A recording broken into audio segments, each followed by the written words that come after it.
It's a jolly day. Would you like to try a peach mango pie with a side of a Garrick Arkwright kissing appointment? Because if you do, then let's go ahead and get started. Hi, hey everyone. Welcome in. Welcome in. Welcome in. Hope you guys are all doing good today. Thank you guys so much for stopping by. Farm Boy, congratulations on being first. You were number Weeva.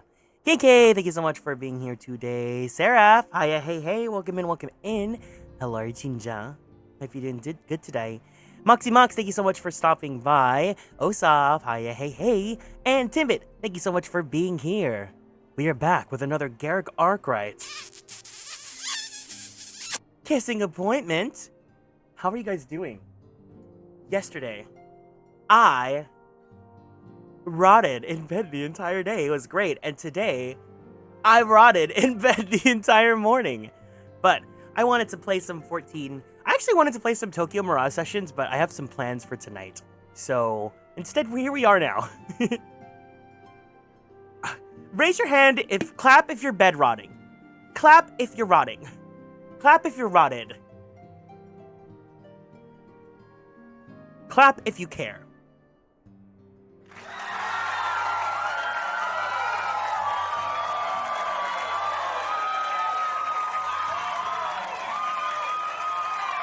God, I think it's so funny that the applause is so long. I must log in for overtime at work. Ew! Ew!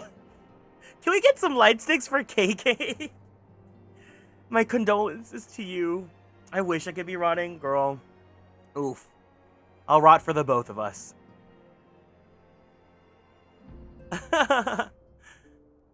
I'm work maxing right now. Ooh. I'm hourly, so I'm getting shmoney. Okay, you know what? Work. Work! But like that kind of work. Yeah, so we're gonna be doing patch 5.1 today. Maybe I'll go into 5.2. We'll see. I have some time with me today, so let's do it. I hope you guys are all having a wonderful one.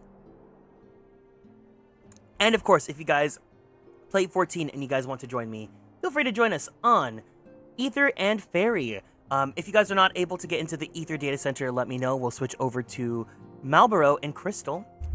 So yeah. All right. Where's Miss Tataru? You didn't go redeem your hey before it goes away. Before it goes away, before I turn it off forever. Garrick! Oh gods, it's good to see you. I hope your being here means you've had your fill of rest. I'm here legally now, yay! Also, thank you guys so much for stopping by Luke's stream last night and wishing him a happy birthday and playing Mario Party with us. That game, those two games, but especially the second game, I fear might be incredibly iconic for what happened. It was really funny. It makes me want to play Mario Party again. I do have Jamboree. Arya said that she wanted to play Jamboree, so maybe I might hit her up sometime. Yeah. Not so much as 40 winks, truth be told. You're too selfless, that's your problem. But you'll be no good to anyone if you don't have a break every once in a while. Anyway. Pleek Jamboree stream with Arya. I'll hit her up. I'll see when she's available. Not much has happened since your last visit. I had planned for you to meet that helper I told you about, but he refuses to answer his link pearl. I do hope he's all right. We've been exchanging messages with the Eorzean Alliance throughout, though. They say the fighting has finally stopped at the Gimlet Dark, and that the Empire's show no sign of movement. Which means we might actually have a moment to ourselves for a change. Seeing as you're back, maybe you can tell me more about your time in the First. I spent too much time with Richter. Great. Oh, and if you don't mind, I'd like to ask Flamine to join us. She'll want to know what happened to Minfilia. I think it's best if she hears it from you. We'll meet you on the terrace of the House of Splendors.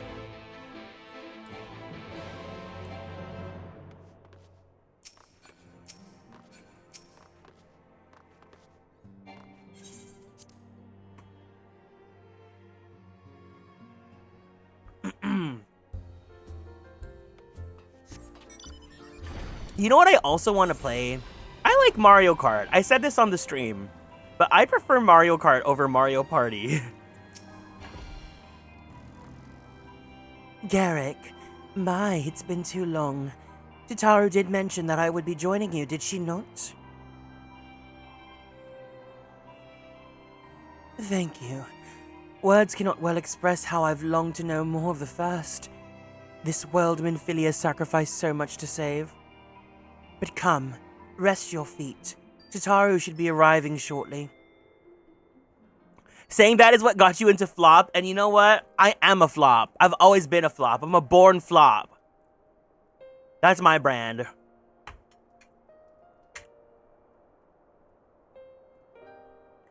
And so Minfilia chose to pass on our gifts to the next Oracle.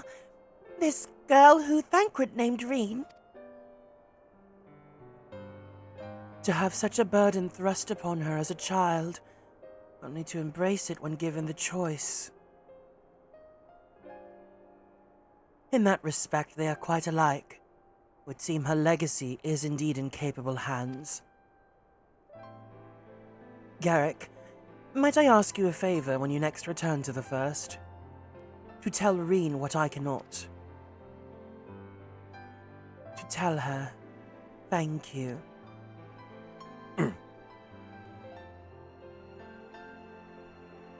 And I would offer thanks to you as well, for staying with her to the end. Begging your pardon, but could I have a word?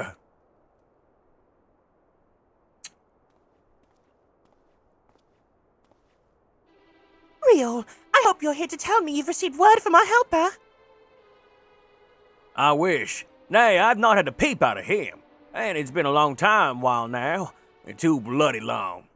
On account of which, I'm going to sneak over the border and see if I can't get a signal from closer up. But what if they catch you? Oh, there must be another way. Well, it ain't as if we can ask Thancred to do it. Besides, I shouldn't have no trouble picking me way through Gimlet now the fighting's died down. Gods know there's enough shadows to hide in. And a bait's waiting round here twiddling me thumbs. How do you do like mixed country and British? Any road. I just thought I'd let you know. Now I'd best be. I nearly forgot. Crow's at the stones and she wants a word. Hi, Supreme. Something to do with the patients. She was getting ready to examine it again when I left.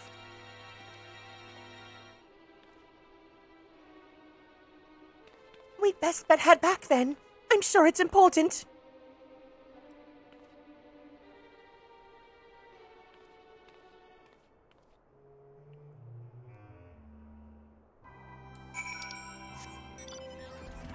Supreme, thank you so much for the 15 stream streak. Do you guys only get streaks when it's like in multiples of 5? Or like, are you guys able to see what your streak is at right now?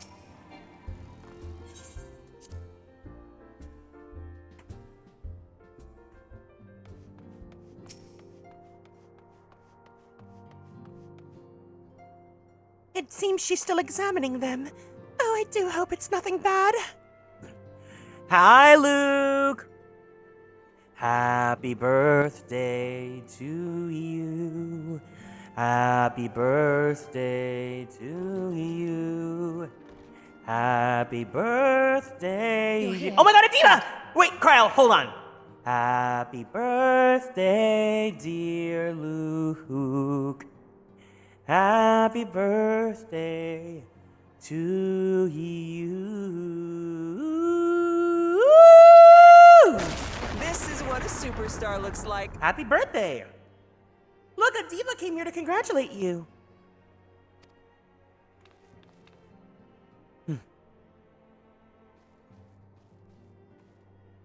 So, how are they? Still locked in slumber, but otherwise in good physical health. For the present, at least. For the present? Oh no, is something wrong with them? I'm afraid there may be. I summoned you after detecting faint signs of instability in Thancred's corporeal ether. But subsequent examination suggested all 5 might be affected. And when I examined them just now, my fears were confirmed. Hi, Kite. Welcome in. Tellingly, the degree of instability varies between them. Thancred exhibits the most notable signs, followed by Y'shtola and Urianger. The twins' ether, meanwhile, remains relatively stable, but there is a change there too if one knows to look for it. Hold on. Isn't that the order they were called away in? Indeed. Which leads me to believe the instability will only increase with time. Though I can but speculate, I fear this may be a symptom of a weakening link between body and soul. By the gods! What happens if the link is broken? Your animation! I cannot say for certain. This is all unknown territory to us. Yet whatever happens, it cannot be good.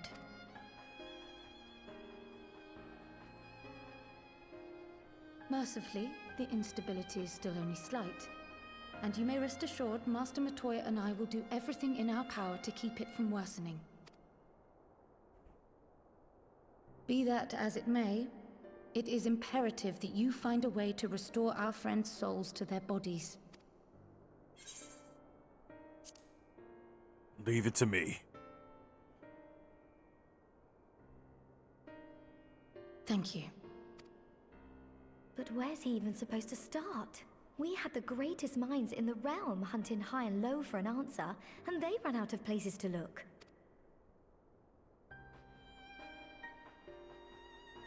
You stated in your report that the Exarch had originally intended to reverse the summoning process by means of his own death, correct?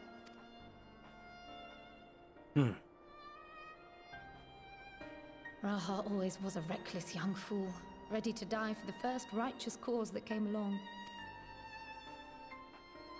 His plan might well have worked, but I, for one, am glad he never had the opportunity to see it through. Even if it does mean our friends must remain stranded a while longer. There is another way, I am sure of it. And the key lies with him, with the Exarch. Pray return to the First and apprise him and the others of the situation. We, meanwhile, will do what we can from here. And, if the fates are kind, we will have good news to share upon your return.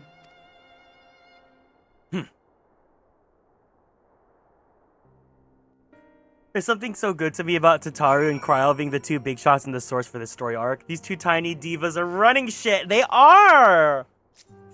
Tataru runs it like the Navy.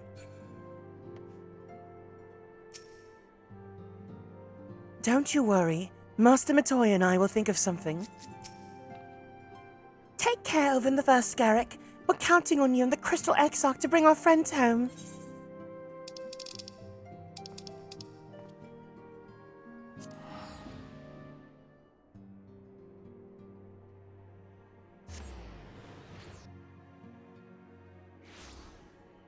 I really like this outfit on him. I feel like whenever I play this game, there are like eras that I associate with certain outfits, and I just think that this is a different era for him.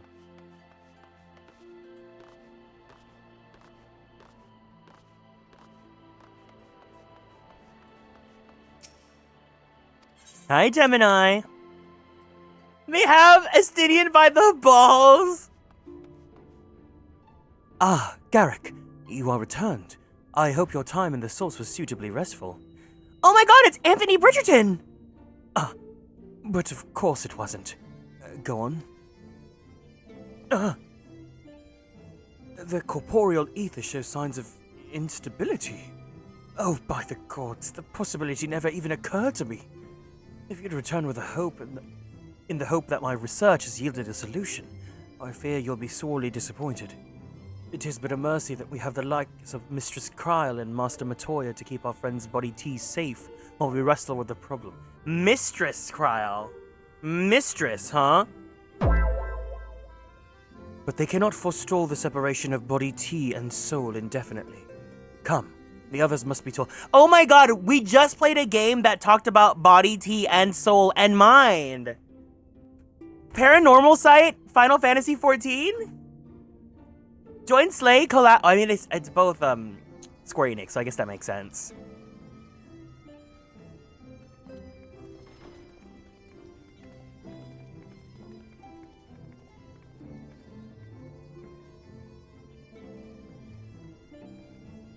Do you think the writers have like a quota? Like the team is just like, hey, we have to like mention body and soul and mind at least once per game?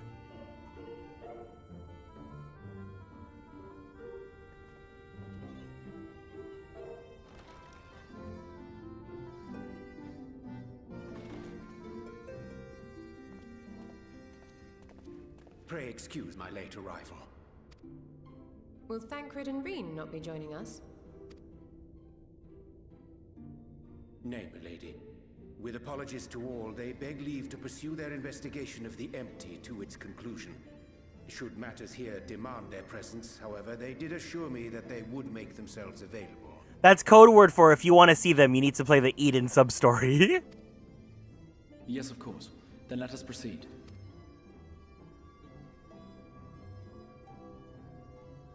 I think it best that you begin by providing a summary of Mistress Kryl's findings.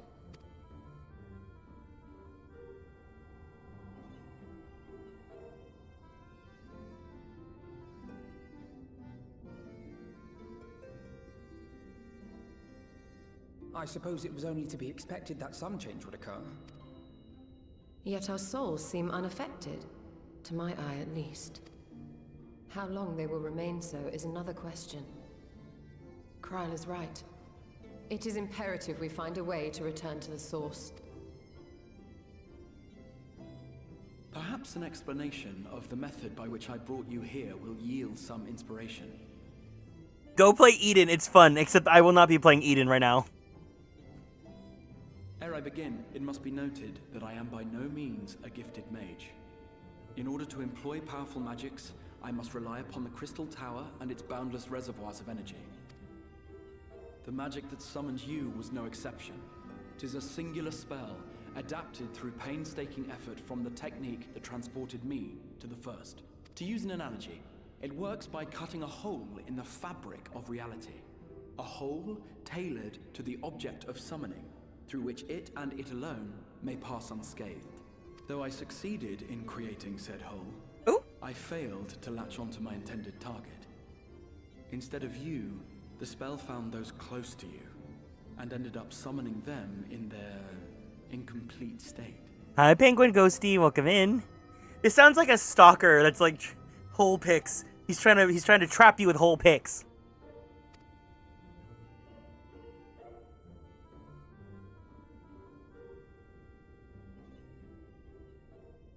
I would not soon throw my life away, not after the lengths you and yours went to save it.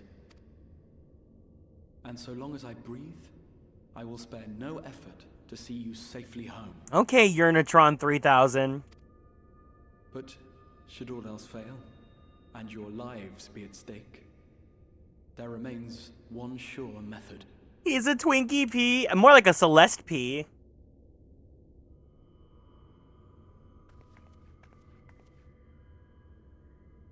Oh. What was that for? How can you even entertain such thoughts? You owe your life to the Warrior of Light, and you don't get to die unless he says so.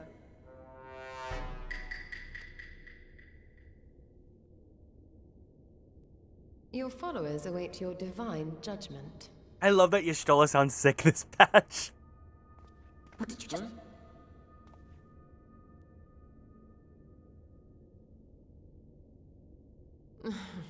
If the two of you have finished, perhaps we could return to our discussion? Rather than dwelling upon the multiple failed attempts at transference, I think it would behoove us to focus on the solitary success. I love these idiots, affectionate. I would draw your attention to the fact that our friend can travel between worlds possessed not only of his body and soul, but his personal effects besides. This is no different from the teleportation magics to which we are all accustomed. Magics that allow for the transportation of those inanimate objects one considers to be an extension of oneself. Are you suggesting that simply by considering us his possessions, he could carry our souls back to the source upon his person? Well, it would be nice if things were that simple for a change. But vague notions of ownership seem a rather tenuous thing to stake our lives on. So much as a moment of doubt on his part, and we'd be left floating in the rift. Milady hath the right of it. The requisite fixity of belief would be too much to ask even of our friend. Yet, were we to immure our souls within an object in his possession, mayhap then our safe passage could be assured. White Auracite would, I believe, serve as a suitable vessel for this purpose. It was conceived to imprison the massy soul of an Ascian, and should house one of ours with relative ease. We would need only to ensure our soul's safe preservation inside the stone, and identify a means by which they might be transferred back unto our vacant bodies. Soul preservation and transference. I believe I know of someone who may be able to assist us. On the far shore of the source, there stands a great palace built by the elves. It was forsaken in the wake of the flood, but a certain Numo chose to make their home there soon after. Though they have long lived as a recluse, they once occupied a place of honor in Verbert's royal court, and it is said that none in all of Norvrant is more knowledgeable than they on matters of the soul. Well, I've no objection to seeking a helping hand, but if they've gone to such lengths to hide themselves away from the world, what makes you think they'd be willing to lend us one? A worthy question. Years ago, I myself tried and failed to solicit their cooperation in the battle against the Sin Eaters. No sooner had I begun to make my plea than they unleashed a swarm of their familiars upon me.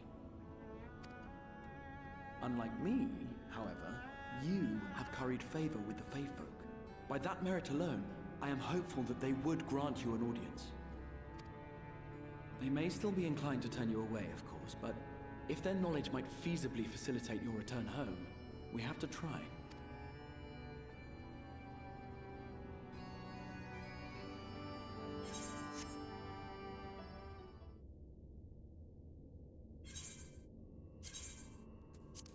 The silence as you finish your quest. My soul is massy? Oh my god. Oh my god. My equipment slots, my inventory.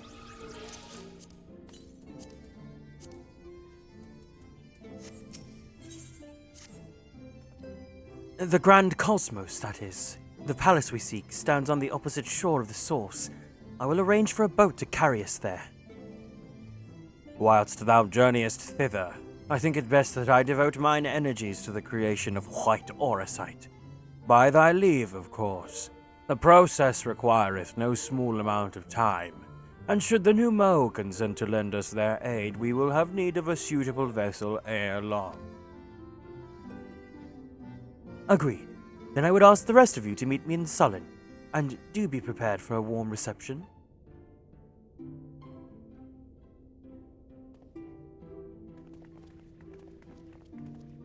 So we are actually about to just go straight into the dungeon. So if anyone wants to join for the dungeon, please let me know. What? Where is this at?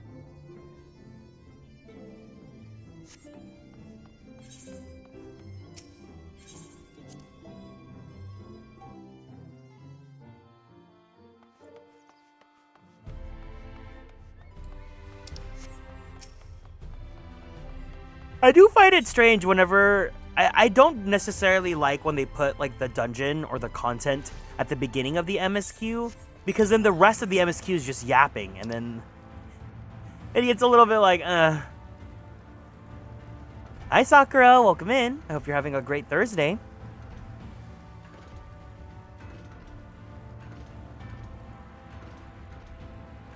Cool battle axe, thank you. It's my Axe Mage staff.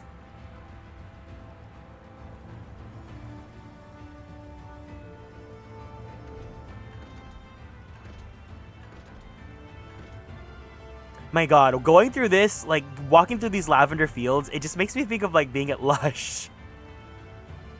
I want to treat myself to, like, a nice bath sometime soon. Like a bath bomb-y kind of day, you know? I think I prefer, like, the shower bombs. Have you guys ever had those? It's like a bath bomb, but you, like, hold it up to the running shower water. Gonna go eat a food. Croissant! Yay! Enjoy your croissant! Your birthday croissant! Shower bombs? Yeah. Oh, you know who has a good shower bomb? Vix. Vix has one of the shower bombs that, like, you run it over the shower and then it, like, puts, like, this vapor mist that, like, is basically, like, inhaling Vix. It's so amazing. I love it.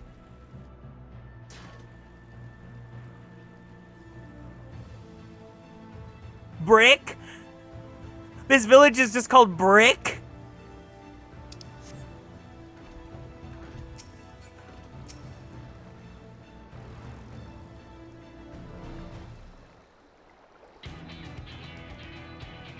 As I told you before, I had scarcely set foot on the palace grounds when I was set upon by our host's familiars.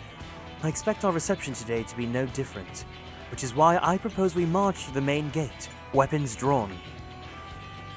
I'm sorry, but we are not here to petition for assistance, are we not?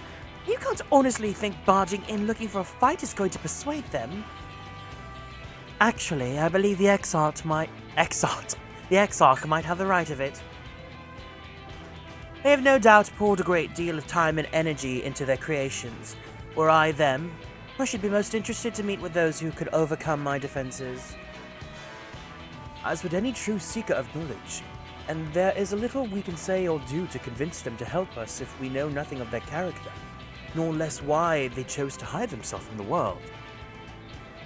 But if we can seize their interest, mayhap we can earn ourselves an audience.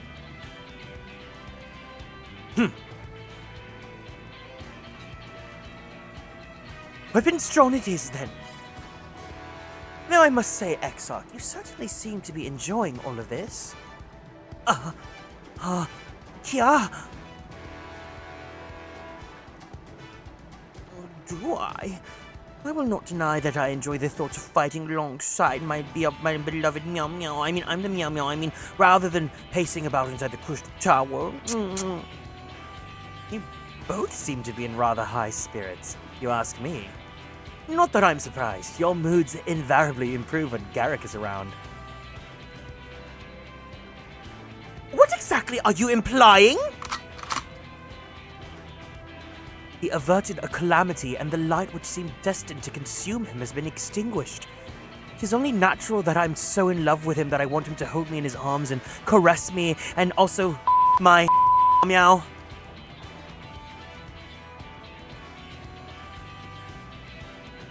Yes, well, you will have plenty of time to celebrate his good health after we've finished here. Of course. Then let us proceed to the palace.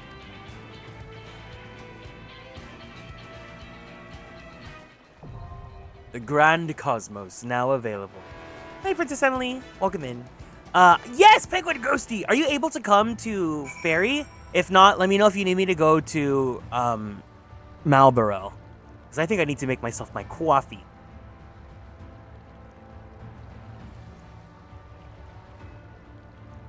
Just hopped onto Ferry? Cool. Alright, I'm gonna go make myself some coffee really fast. You can come meet me here or let me know.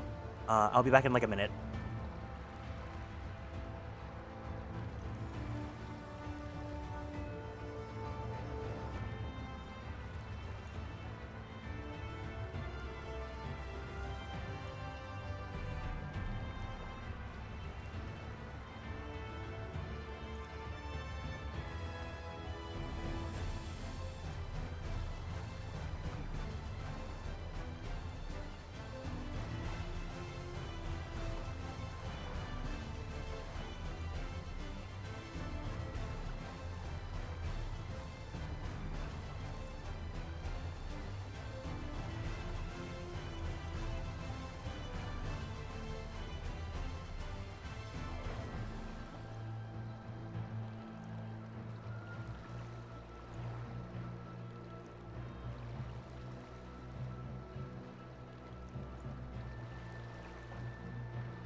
Oh my god, guys.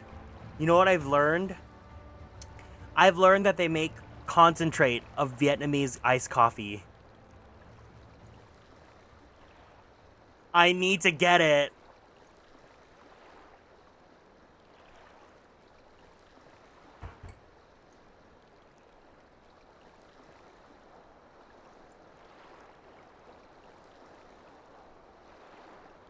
That's dangerous? I know, right?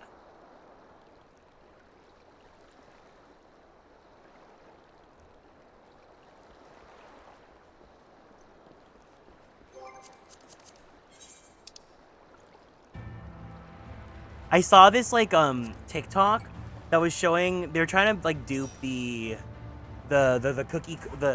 Biscoff cookie cold brew. I need to make that. I need to make it at home now. I love pretending that I'm a mixologist.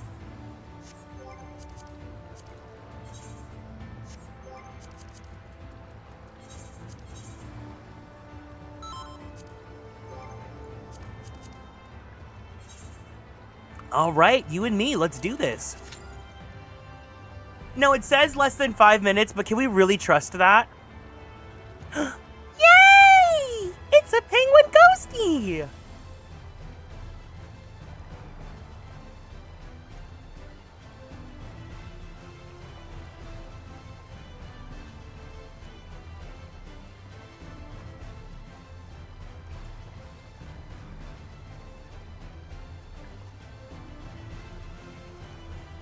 Man, I haven't cut my hair in like, how many months has it been?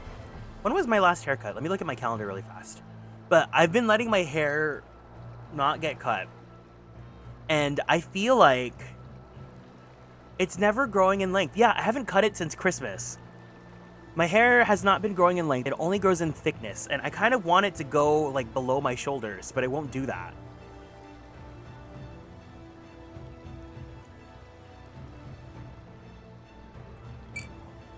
I sometimes think about it, like I want it to grow out, I sometimes want to dye it, but I know that if I bleach it again, it's just gonna look like so awful. And yet every time I see some K-pop girl with like beautiful silver or pink hair, I'm like, I want to do it, I want to do it, I want to do it so bad.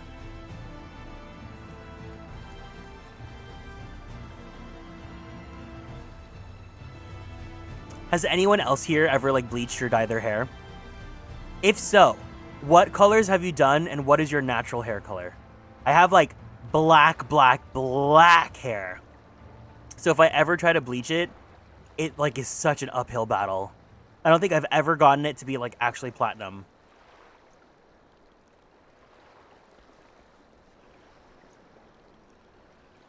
But in turn, I think characters that have this hair color are usually pretty attractive to me. I like jet black hair. But sometimes I just want to... I wish it was easy to change it whenever I wanted to and have fun with it. Ideally, I would want something like... I think this is too white for my hair. I think I'd want like maybe what Y'shtola has. Just platinum.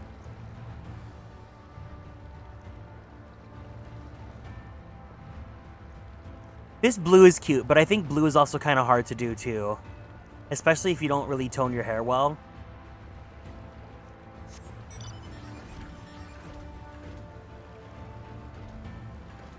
Brick.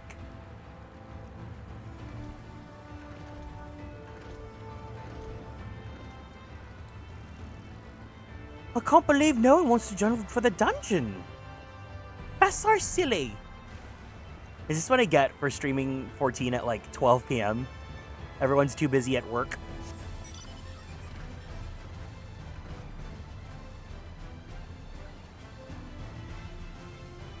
I think this would also be pretty, really pretty for a hair color. This like lavender.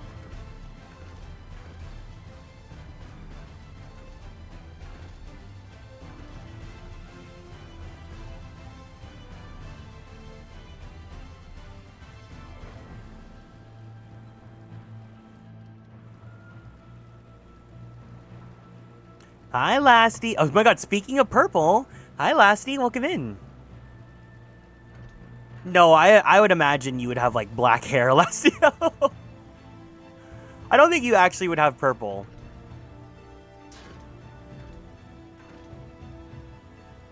How are you doing? God, I wish. I wish, too. Knowing if you're just like me, I know how awful it is to get your hair anything past black. Come on, DPS. Come on, DPS. Come on, DPS! Fleek, fleek, fleek, fleek, fleek, fleek. Thank you.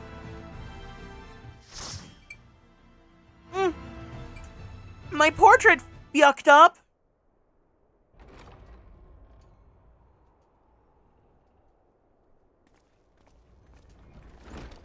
Ugh.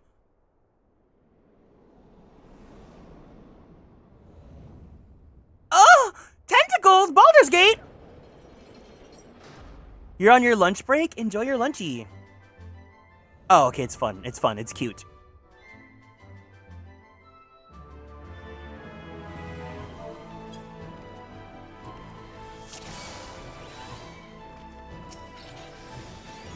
I don't remember this dungeon. If you value your lives, you will quit this place at once. Now be gone with you. Why is he tentacles? Ah!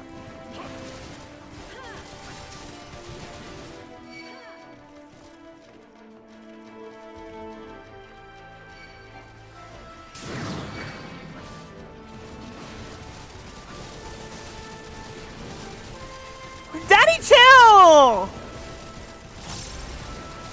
Daddy, chill!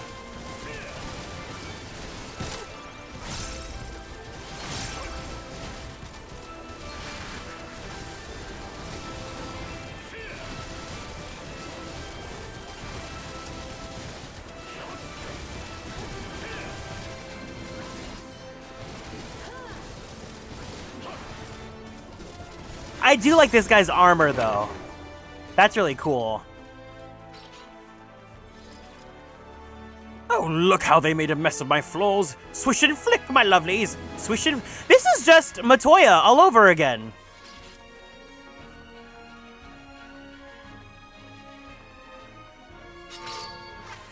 I call forth blades to run them through.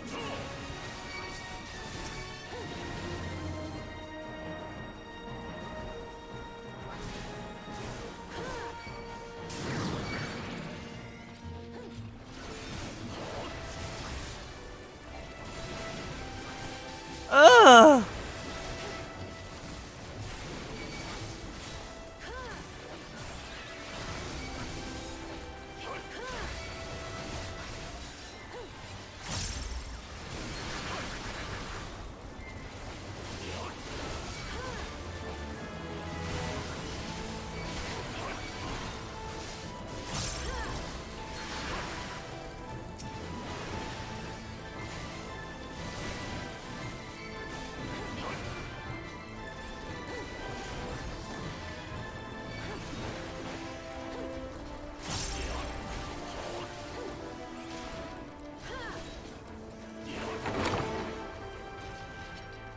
Perfect, my combo's ready.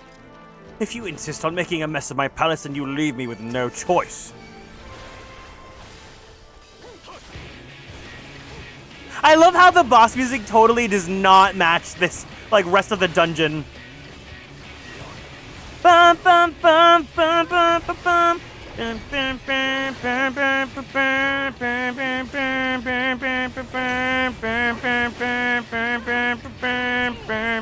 It's so funny. It's like, it's so out of place.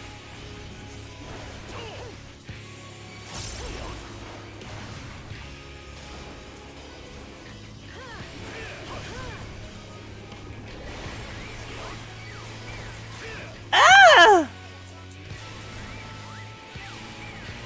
Ah!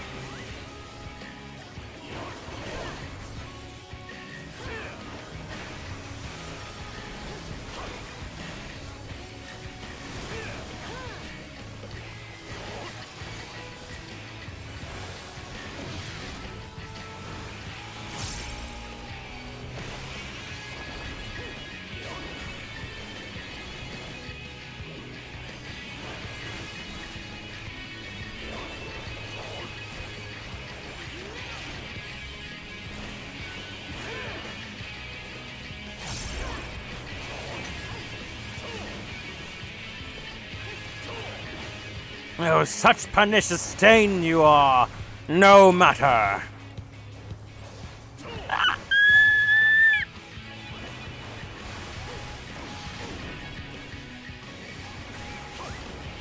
Ah! Oh my god! Girl, please, please, please! Ah! I'm so sorry!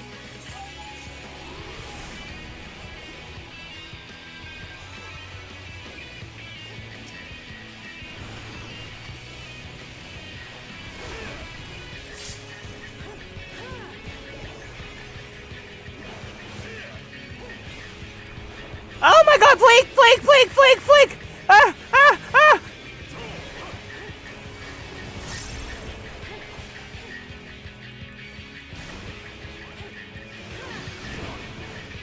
Okay, we're good, we're good, we're good, we're good.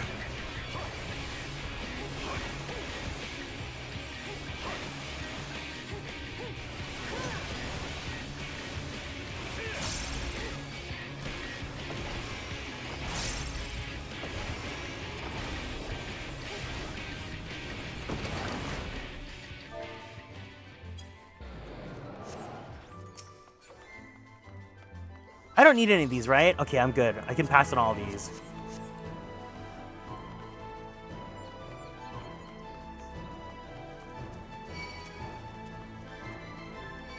With wings of dreams, I bar thy path. Hi, Spiciest Tater. I conjure forth the garden's wrath.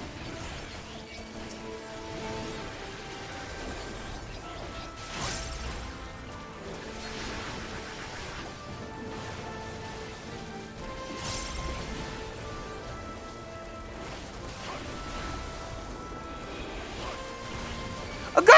Ah! Ah!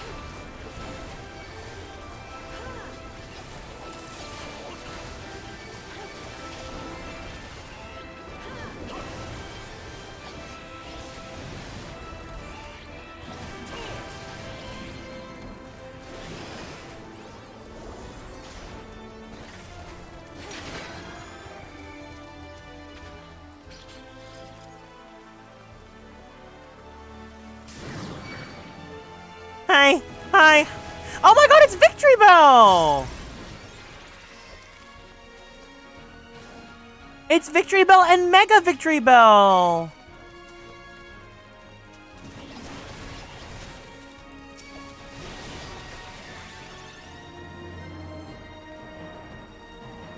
Girl, be for real. Be for flarking real.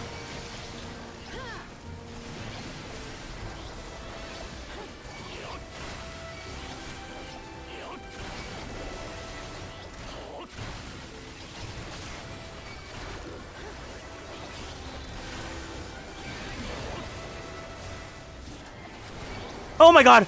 Oh my god, pleek, pleek, pleek, pleek.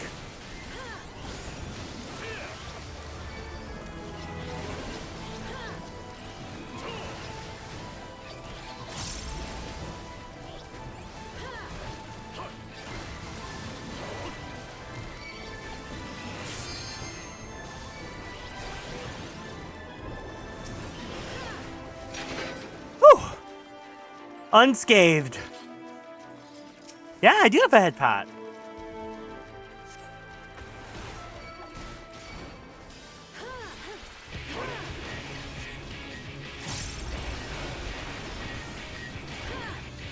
Oh, shit. Just do what I gotta do then. Okay, that's fine.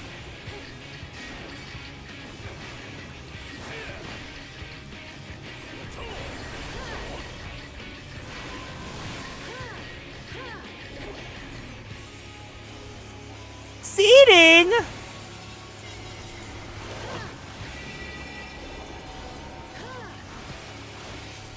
What do I do?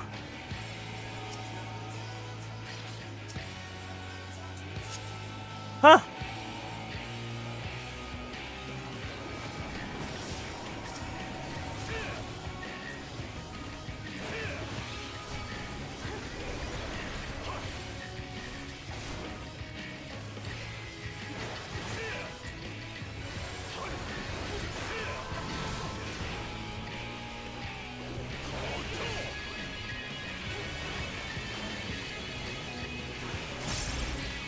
No!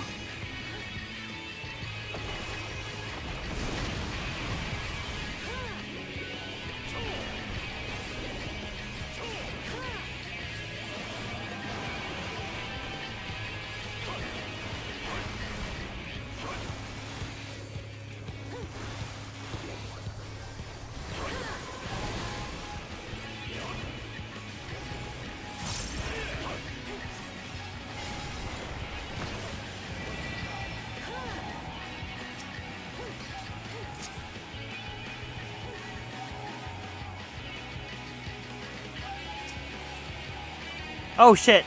Should I not have done that? Or is that fine? Okay, that's fine. Oh!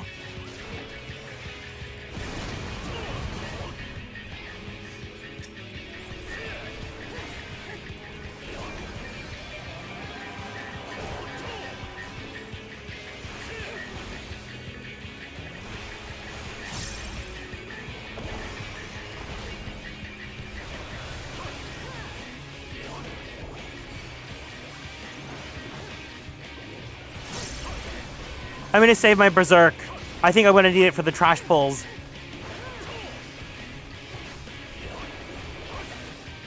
Yay!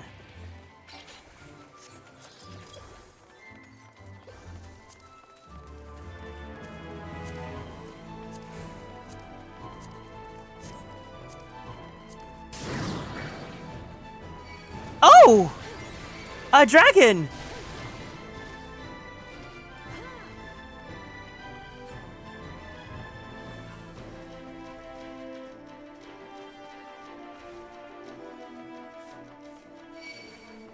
Hi, hi, hi, hi.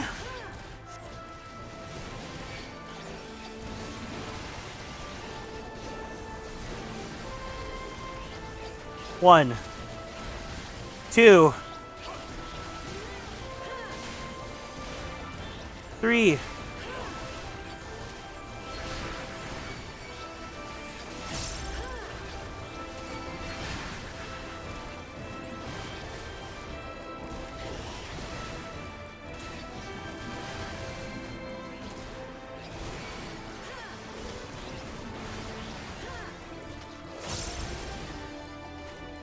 Great, wonderful, wonderful.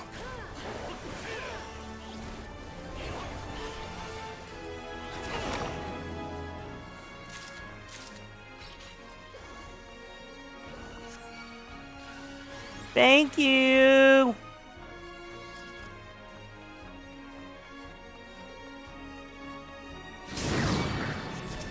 Men! A man!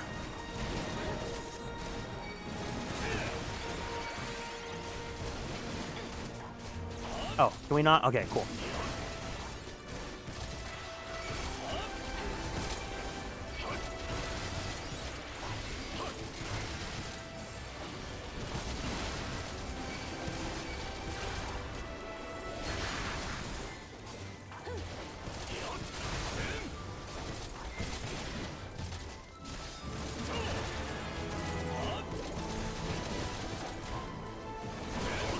No! I killed the man! I could never stand for this! Ah!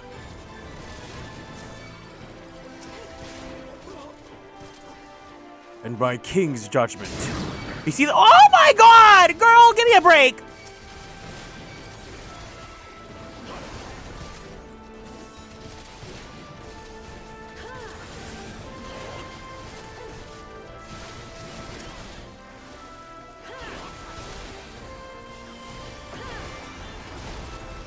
Yeah, I kill you first. I kill you.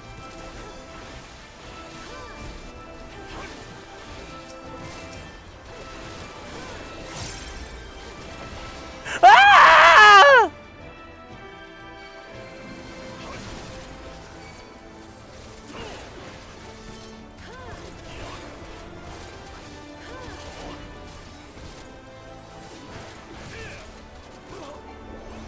Oh my god, I see that you use Panheima. The funniest thing is that I went through all of Shadowbringers and Endwalker without ever learning Panheima. I was that dumb.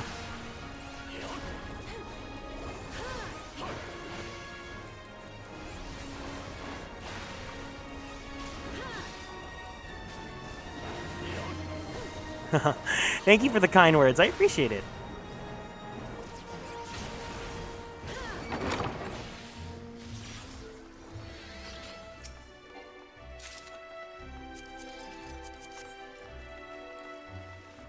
Oh my god, it's just like the Haunted Mansion at Disneyland.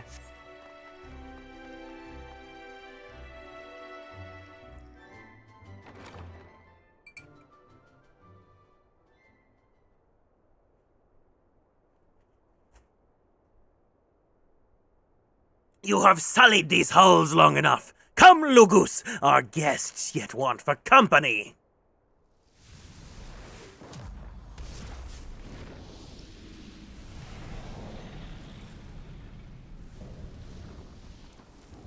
A man! Oh, hi.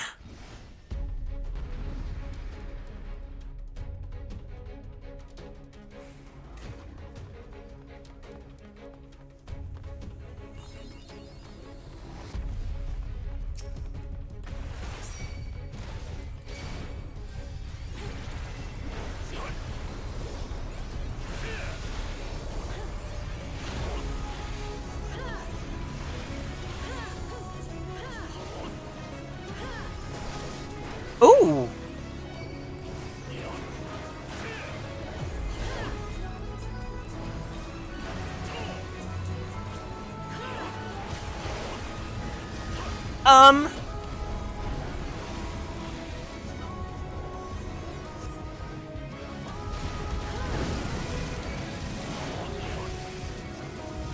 Oh. Do I need to, like, burn the things here?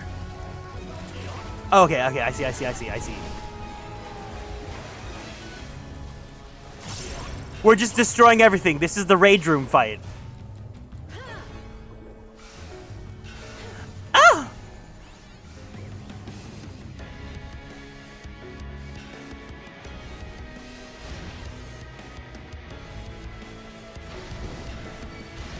Ah!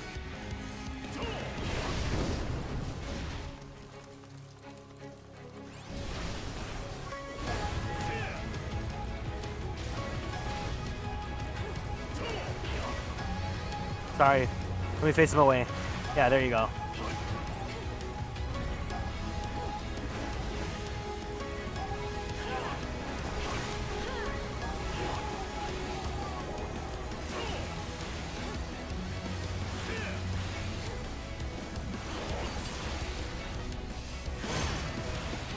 Crystal chandelier?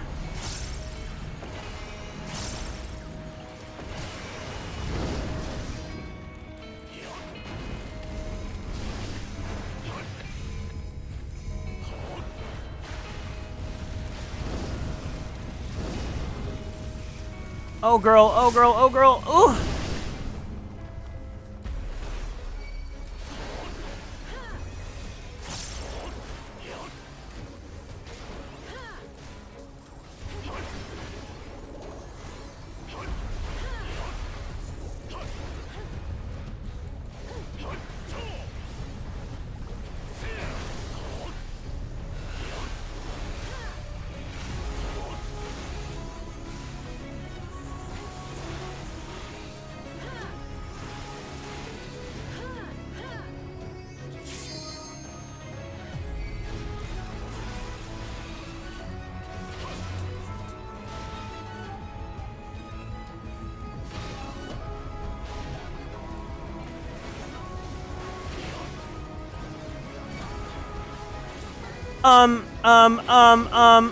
We'll be fine, we'll be fine, we'll be fine.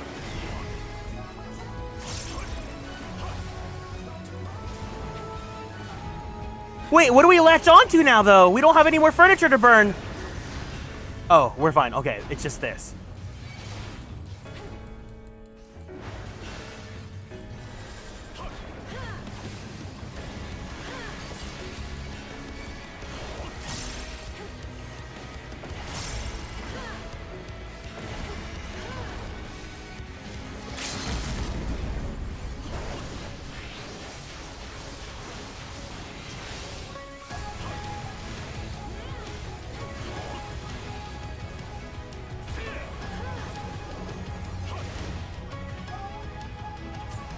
Yay!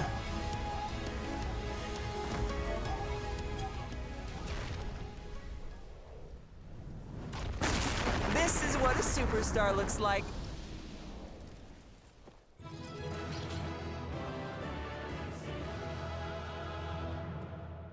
Why was that one harder than the other dungeons, in my opinion? Is it just my gear's getting out of date now? I gotta start, like, actually farming for gear?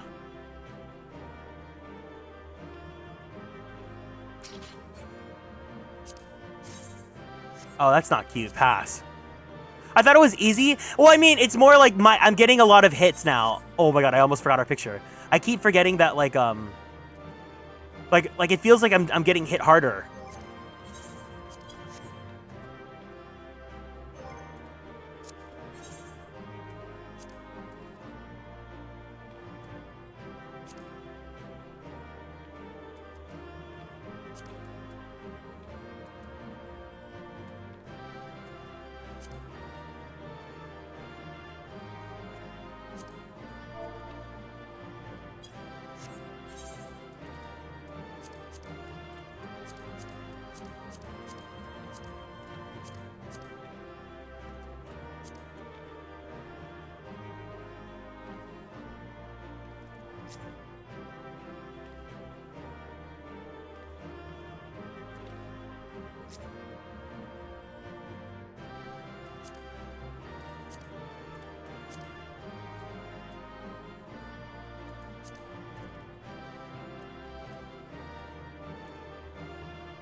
Ah!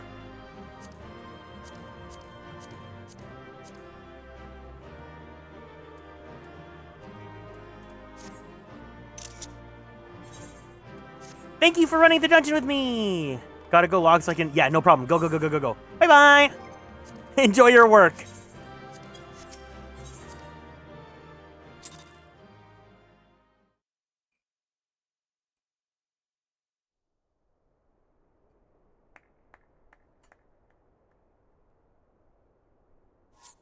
Thank you. That was my fiercest familiar. Oh, impressive. The filter. I love the filter.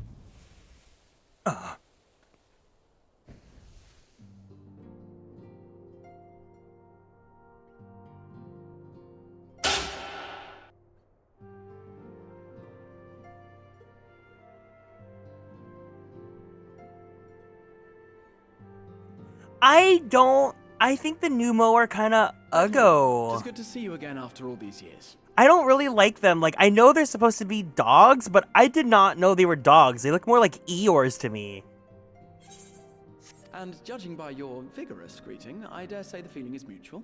To be sure, a simple shake of the hand would have sufficed by way of welcome, but I shan't complain.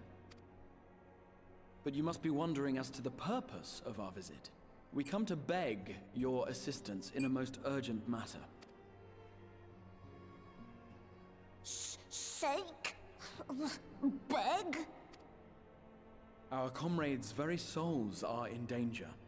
If we are to save them, we will need the benefit of your unsurpassed knowledge on the matter. Please, will you not sit and hear our plea? Oh, how dare you! How dare you speak thus in my presence! It's so nasty. I hear the mucusiness. It was to escape such words of temptation that I hid myself from the world of men. You are sinners, one and all, and I swore never again to have any part in your affairs. I can only imagine what terrible events forced you into a life of seclusion. But I know that the Numo are a good and noble folk. It is not in your nature to turn a blind eye to the plight of those around you. And in treating with us, I am certain whatever mistrust you feel for man will begin to heal.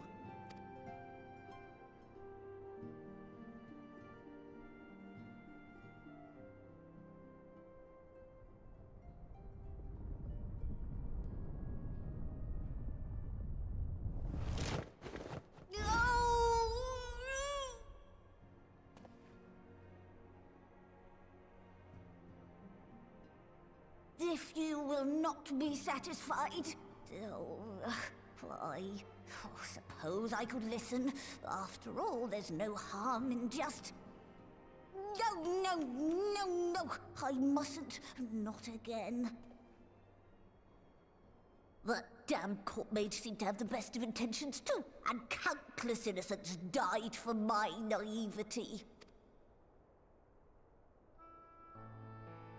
Oh, you know not what you ask of me. What horrors my knowledge has wrought. You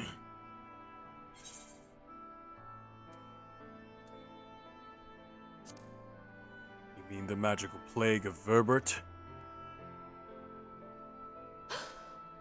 You know of the plague? Then you know how dangerous soulcraft can be. Instead of saving your friends, you risk damning them. Are you sure you're willing to take that chance? Hmm. No.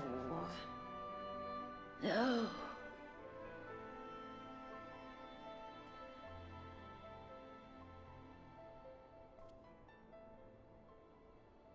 Oh, very well. I will hear your petition, but that is all. And I expect fitting payment for my troubles. Commensurate with your contribution to our cause. No more and no less, I promise you. With that settled, might I impose upon you to join us at the Crystarium? I'm afraid the nature of my friend's predicament calls for absolute secrecy.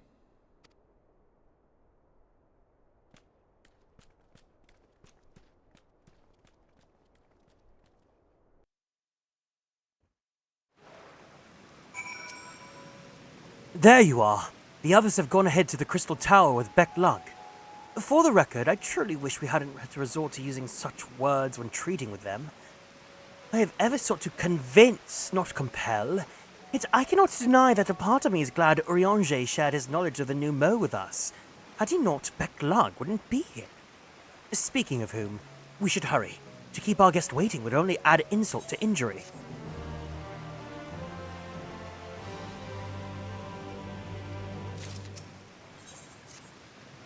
We mustn't dally here any longer, Garrick.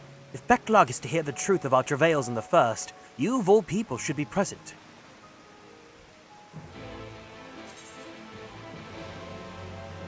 I just realized I should probably gear up. Hold on. 4:30? Oh, I should definitely gear up. Let's go to the Crystarium. I never do roulettes anymore, so I'm always behind on my tomes.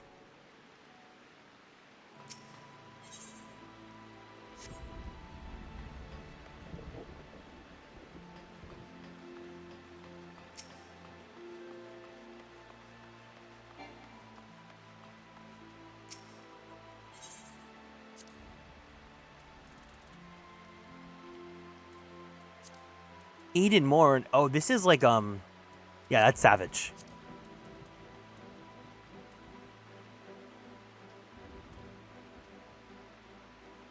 $530 to... Oh, that's like a whole 100 eye levels!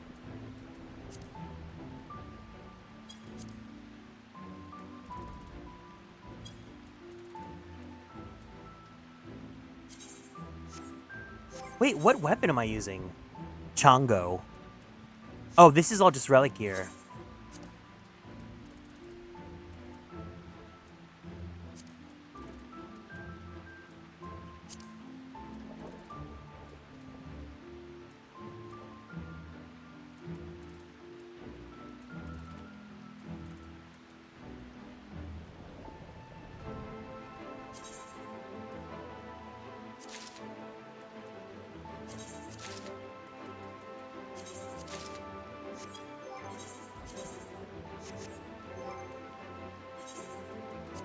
Oh, my armory chest is always full. I wish you could just get more slots.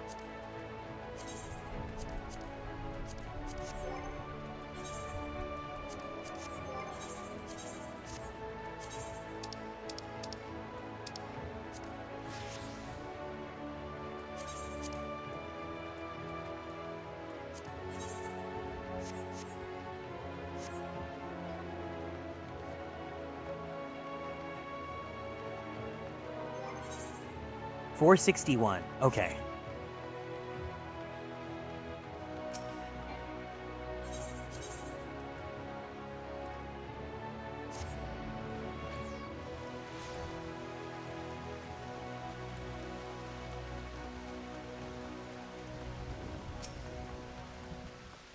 Hello there, Mr. Gatekeeper.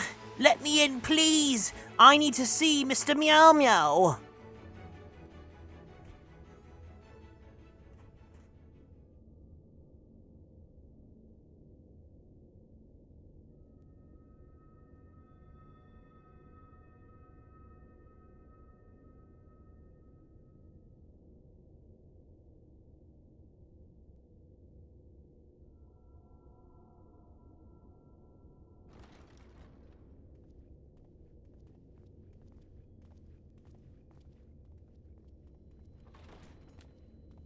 God, Garrick looks so yummy. I'm sorry.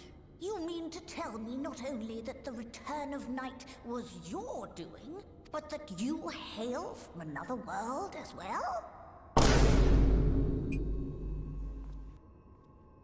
Everything we told you, of the source, the shards, the 7 umbral calamities, all of it is true. I realize how fantastical it sounds, and I would not blame you for doubting our testimony.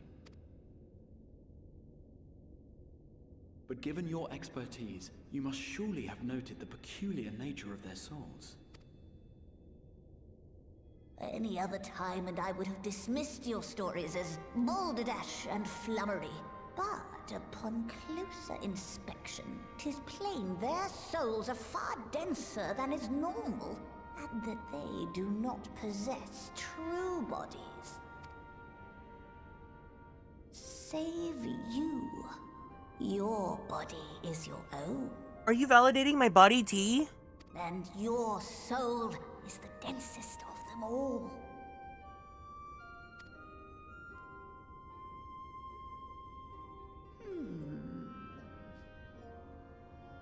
As I said before, were it not for their heroism, the skies over Norvrant would still be awash with light, the realm yet at the mercy of Vorthri and the Sin Eaters.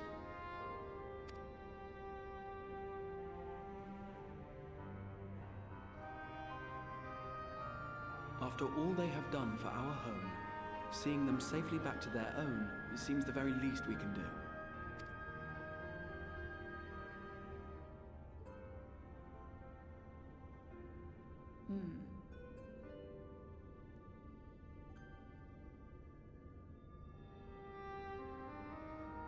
Your tale is intriguing. Yes, very intriguing indeed. Simply to hear it is fitting payment in itself. As for your friends, I can but agree. Their valorous deeds on behalf of Norvrant are deserving of recognition, of their own fitting payment. You will help us then? I will.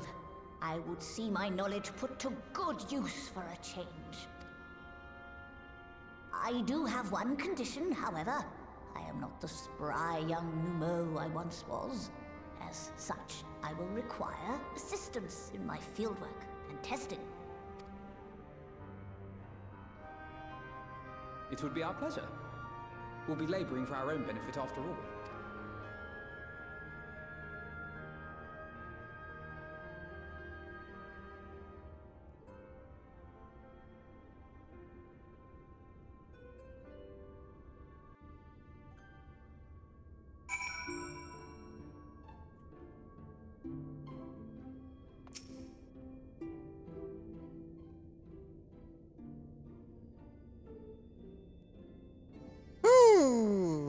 You have spun quite a tale, but tell me, have you given any thought as to how you might return to your world?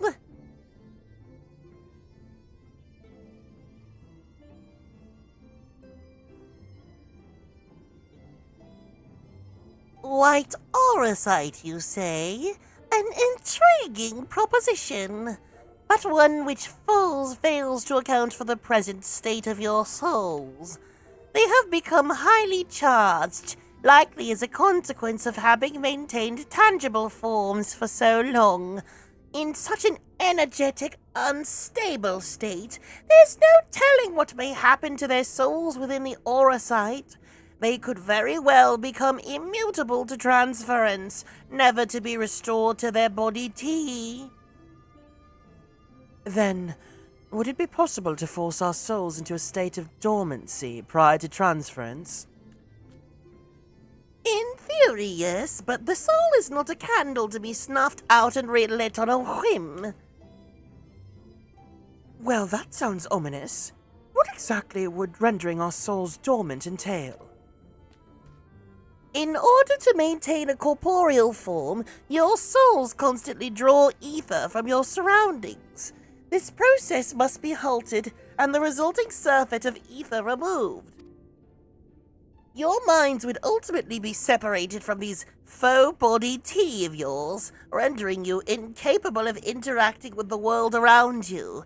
A cruel fate under normal circumstances, but one which would be rectified upon your return home. Leaving lifeless husks, like those poor souls at the Inn of Journey's Head, corrupted by sin-eaters, their ether made stagnant by the light. Corrupted? Stagnant? Might I see these unfortunate individuals? Why? Do you think you might be able to help them? I might, or I might not, but I shan't know for sure until I've seen their condition firsthand. Then I would be glad to take you to them, on the understanding that you won't do anything which might increase their suffering. It was my faith in man I lost, not my compassion. Well, I see no need for all of us to accompany you. While you escort our guests to the inn, I will assist Urianger in creating the requisite aura sites. I believe my talents would be better applied to that endeavor as well. Might I leave the three of you to assist Beck-Log as necessary? Let us make for Amarang then.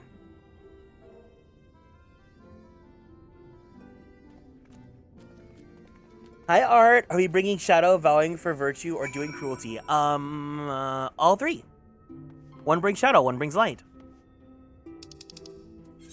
Bum bum ba-dum bum bum ba-dum bum bum ba-dum bum bum ba-dum.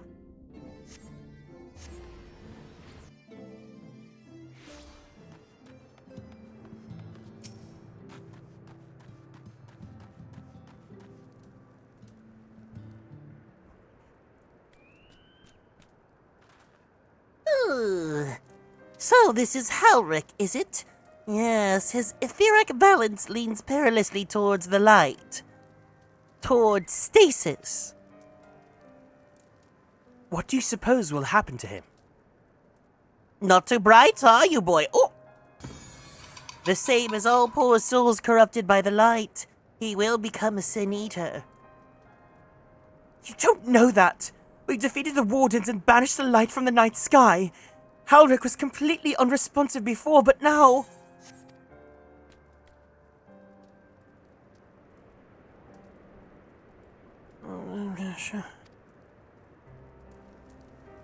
Then perhaps there is yet hope.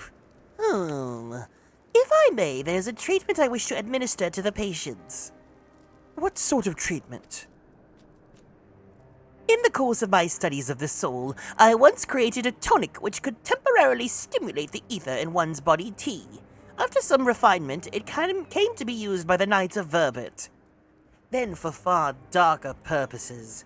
Lest it fall into the wrong hands, I swore never again to make it, but for their sakes I will break that oath.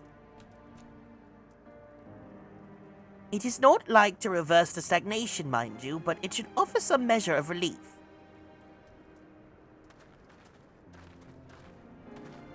Is it time for a fetch quest? Oh no, it's not a fetch quest. He has it ready. Great!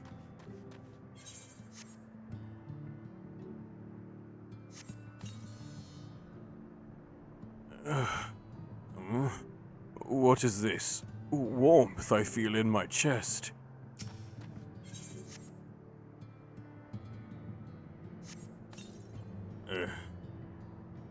Totten stares blankly at you.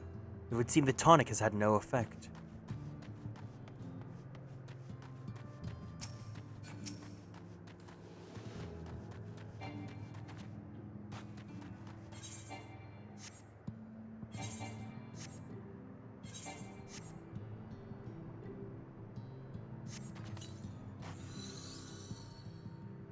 I feel warm, and my legs, they don't feel as heavy.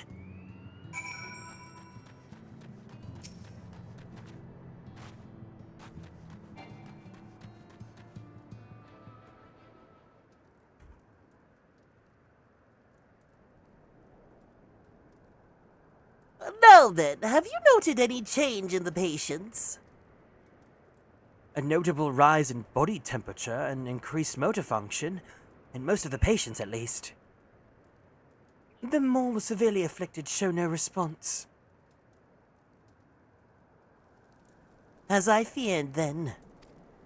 'Tis true that with the restoration of night, the corrupting influence of light will no longer grow. And yes, their body T will naturally return to equilibrium given time. But this holds true only for the corporeal ether. Their incorporeal ether, that is of the soul, is not so easily mended. Which is why those in the later stages of corruption, like Halric, appear unaffected by your tonic. Precisely.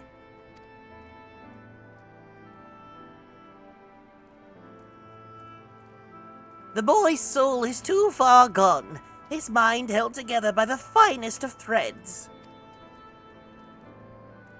There is a chance he may one day recover, of course, but it could take years, decades even.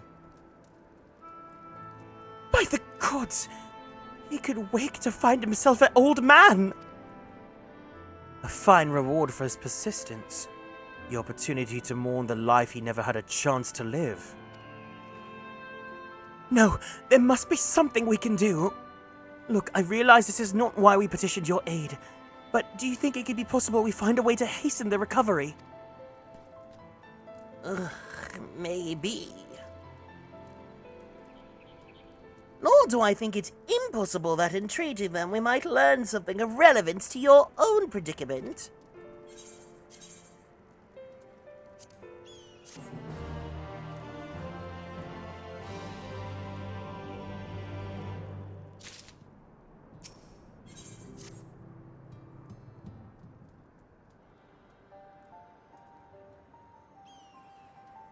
I suspect the Crystal Exarch has told you of my past. That I was once a mage of the royal court of Verbert, and that soulcraft was my field of study. The tonic you administered to the patients here is one of the fruits of my labors. I'd hoped to do great things for the kingdom. But in the end, my knowledge brought only suffering. A plague to the like of which none had ever seen.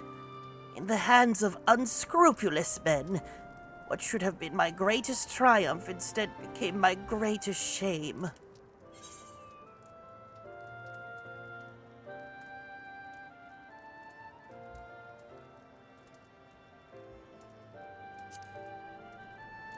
At least the Warriors of Light put those responsible to justice.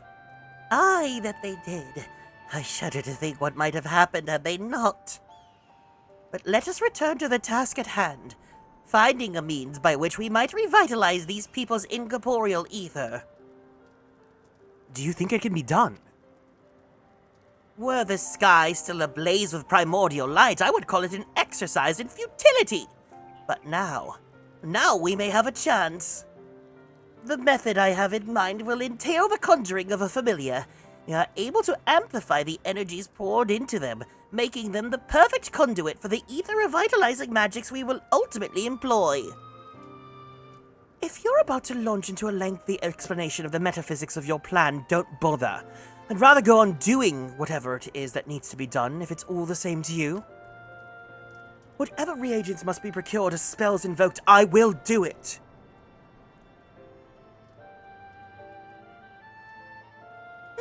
I admire your spirit. Oh, very well. Your first task will be to gather the necessary materials. The purest of waters and the finest of clays, as well as a fey lantern brimming with pixie magic. If you're convinced the resulting familiar could help the patients, fine. Alphino, the water and clay will be simple enough, but I think you know what we'll have to do to get the lantern. You don't mean... Fetch quest! Yay! Yeah! Yeah! I love fetch quest. Game. The pixies took quite a liking to us before. If we human them with our company, I'm sure they'll be willing to help us. Oof. Fine. We'll pay a visit to Ilmeg, though I never thought you would be the one to suggest going back there. Hi, Sedith, welcome in. I'm impressed you've been there at all, let alone befriend the Fey folk. Oh, while you're at it, seek out the Numo of the Pla-Eddy. They will be able to supply you with water suitable for our needs. Right. Let's just get this over with, shall we? There still remains the matter of the clay. Might I prevail you to find it? I keep hitting the B button to skip the cutscene on accident because it's like I'm having Switch control brains in my mind, like Nintendo controls. Clay from Umarang will be your best bet. Know you of anyone who might be able to assist us?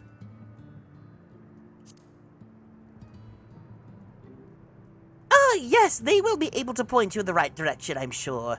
While you and the twins are occupied, I will see if there's aught else I can learn of the stagnation which afflicts the people here. Oh my god, we're gonna go see a Zaddy?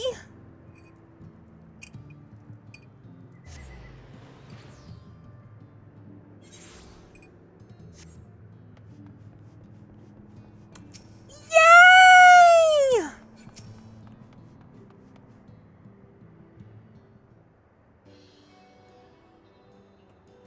Garrick, well, what a coincidence. You've come at a good time. We've just this moment finished repairing the Talos and trolley you look back to Nabartha-Rang. The trolley was no trouble, but the Talos could have been another matter, had we not had a visit from Master Chai. He offered us a share of the leftover building materials from Daedalus Stoneworks, as well as a few trade secrets to help us along. Oh no, I am like willing to become a furry, you know? I am not resistant to it at all. Clever man, that Chai knows. He seemed pretty keen on the ideas I had for putting the giant Talos to work. Like a giant trolley! But Magnus still refuses to see all the good we can do with it. You've admitted you're entitled to your dreams, Jarek, but that doesn't mean you can go harassing our guests with them. Master Chai was just being polite. And something tells me Garrick here didn't come all this way to talk about trolleys. What is it you need, friend? We helped him stop his drinking addiction. I see. And this familiar requires clay from Umarang. Well, look no further! If anyone can find you some quality clay, it's us! Saying that, it isn't exactly a commodity nowadays. There must be some lurking somewhere or another, waiting to be dug up. If I'm not mistaken, there was a time they used to take clay from Mount Biran mines to make adobe bricks. Place is swarming with coyotes now, but if you're after the good stuff, you could do worse than to look there. No, honestly, I think we should destigmatize furries, because, like, there's a reason why that industry will always be booming. Whether you choose to, like, be nasty about it or not. I kind of see the appeal. For the most part, furry bodies that I've encountered usually just fall within Bara, and then, like, the face is just more, like, it's less humanoid, but it's still humanoid.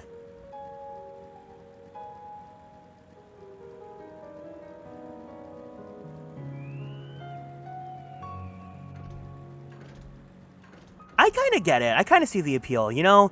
Von Lycan, he opened my eyes. Oh, speak of the furries. Hi, especially.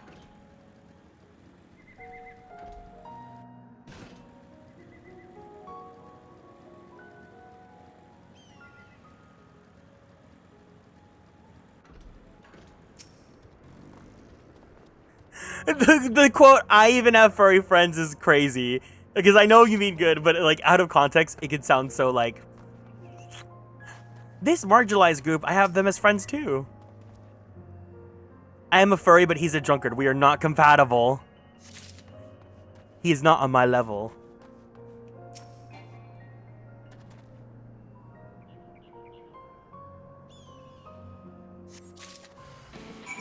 Girl, leave me alone. Runar, however, I mean, I knew. From day zero, I knew that he would be your everything.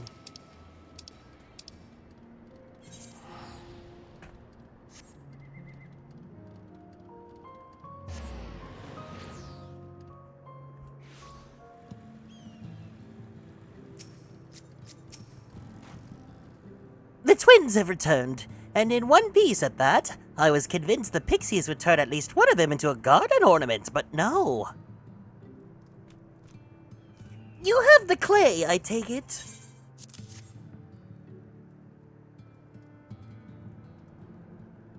Wonderful. We need but combine the clay and the water, then heat the mixture into the Fey Lantern. After that, it will be a simple matter of settling upon a suitable form and performing the necessary incantation. Backlog, I have a question. In the event that we need this spell and you weren't around, would it be possible for another to perform the incantation? Assuming they possessed the requisite skill, yes. Halric and the others have suffered so much, and I swore to do everything in my power to save them. If there's a chance this spell could do that, I would be the one to invoke it. Mayhap you should be the one to do so. A deep understanding of the subject's physical state, combined with a strong desire to help them, can drastically increase the magic's effect. And you are plainly more familiar with these people than I. I dare say there are few in all of Norvrit more dedicated to finding a cure. Is that not so, Garrick? She's the best woman for the job. I'll give it my all. For Halric. For Tesleen. Then we are all of a mind of the matter. Alice shall be the one to conjure the familiar.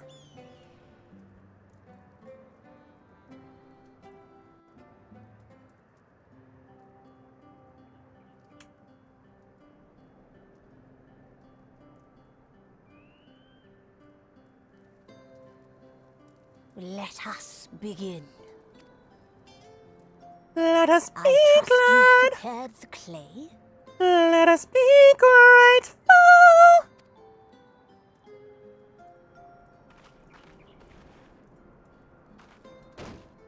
Oh!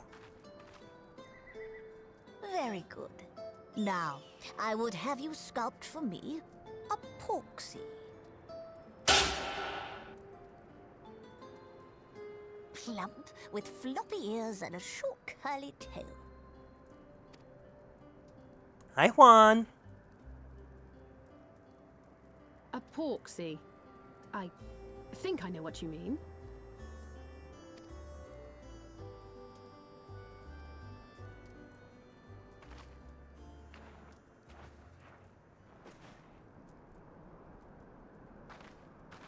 There we are. How's that? Oh!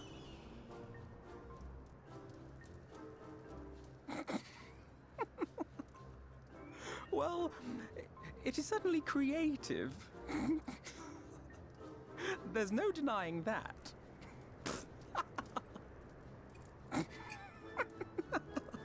Alize, spend your channel points! Yes, I'm no artist. Very funny. Pay him no mind, child. Though it may look like a grotesque parody of reality, it is what the invoker believes that matters. You're not helping. But I speak the truth. If successful, this incantation will turn imagination into reality. Which is why the only thing of import is what you believe this figure embodies. You must focus. Hold the Porksy's image steady in your mind's eye. But why did she give it the June Aereo Diva lips? It's like she played Paranormosite.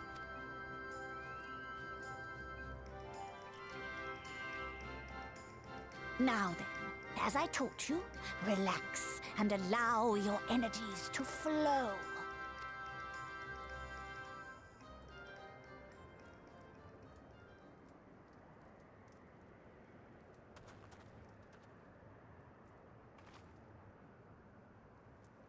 With flesh of clay I bid thee rise, on wings of dreams to touch the skies. What once was idle fantasy, I call forth to reality.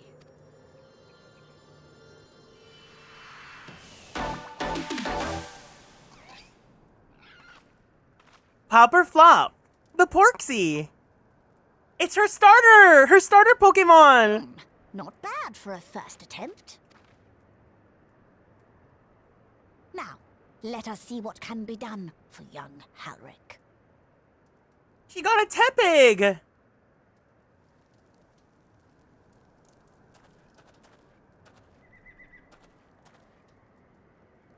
It better not evolve into something uggo.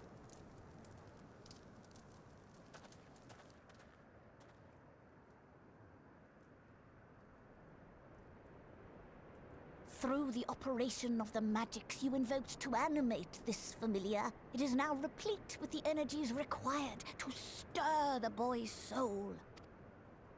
You need but give it a name, and it will do as your heart desires. Oh my god, she's gonna nickname it! The GPL nickname! Sharpay. A name. Celeste.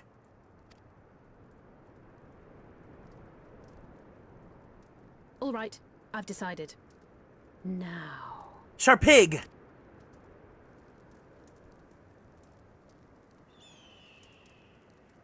Go, Angelo!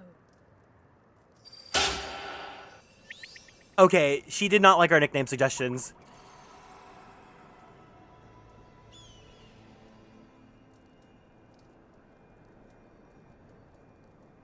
Angelo's a pretty pop name. It's in reference to Final Fantasy VIII, Renoa's dog.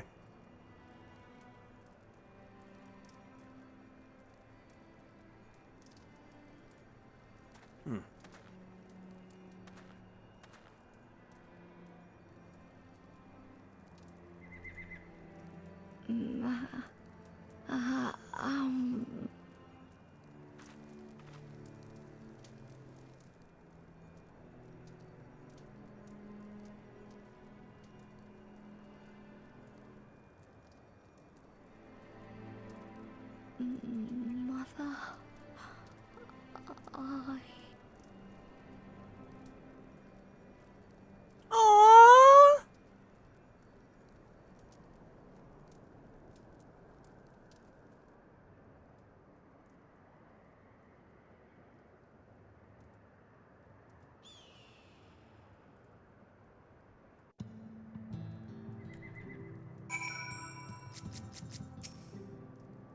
Mother.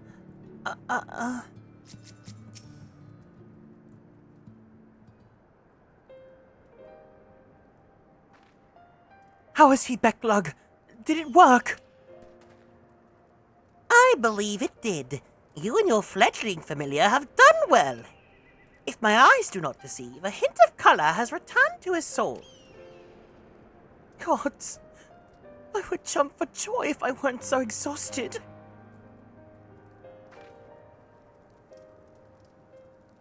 We're so close now, Halric. As you are even now in the process of discovering, this magic asks much of the invoker. What you may not have realized is that the same is also true of the subject. As such, we must proceed with caution. However, with further treatment, I have the utmost confidence that boy will make a full recovery. Observing the reanimation of his stagnant soul has been most enlightening.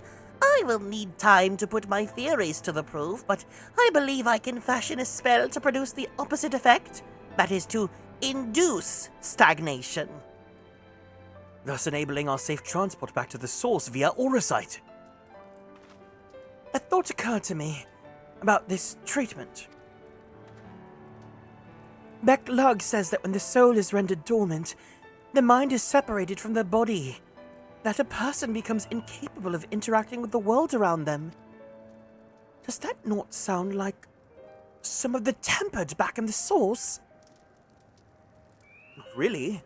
It is the fate of the most tempered to become slaves to primals, save in a handful of cases. Or am I missing something? If I can master this technique, the art of revitalizing the soul, I know of at least one in the source who could desperately use such treatment. Gabu. Exactly! His condition is uncannily similar to Helric's, is it not? The only difference being that his soul was suffused with Earth-aspected ether instead of light. It follows that if his soul is subject to a similar kind of stagnation, there may be a chance we can save him, right? Forgive me, but who is this Gabu fellow you speak of? Gabu, the little, guy. It takes time to cure the flop AI disease? No! I see. Not the flop AI, ugh. Yet there is much and more about the soul that remains unknown even to me. I say this not to discourage you, you understand, but to remind you that this is a delicate work we do here. Work requiring patience. Of course. And as long as there is hope for the patients out there, I will devote whatever time it is needed to see this through. She thought the wrong patients. But I refuse to spend that time in idleness. If it is all the same to you, I'd like to stay here with Angelo and continue with their treatment. The two of you should return to the Crystarium with Backlog and see if you can't make some headway with their newly foisted theories. I would tell you to rest first, but I see that you're not to be convinced. Ah, the fire of youth. Let us return to the Crystarium, then. Finally! I've been trying to catch you boys all day! Now that I've got you right where I want you, I'd like to buy some of your chocolate bars. Kaishir, what are you doing all the way out here? There's trouble back in Yulmore. Lady Chai's beside herself. Sigh and pace and the whole lot. Near enough begged me to go and find you. Sighing and pacing, you say? It must be urgent. I take it I will be returning to the Crystarium alone. Go on then, it's not as if I have anything for you to do. Thank you, Backlog. Kaishir! Sorry to bother you and all that, but she says the future of Yulmore's at stake. Oh, no! It was so emotional.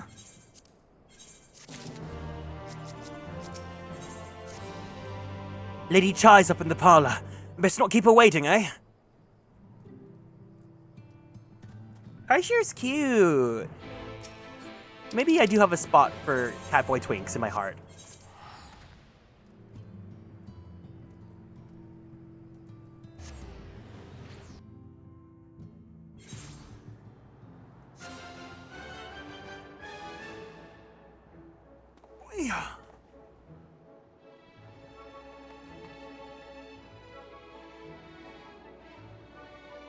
Cobalt, thank you for the word.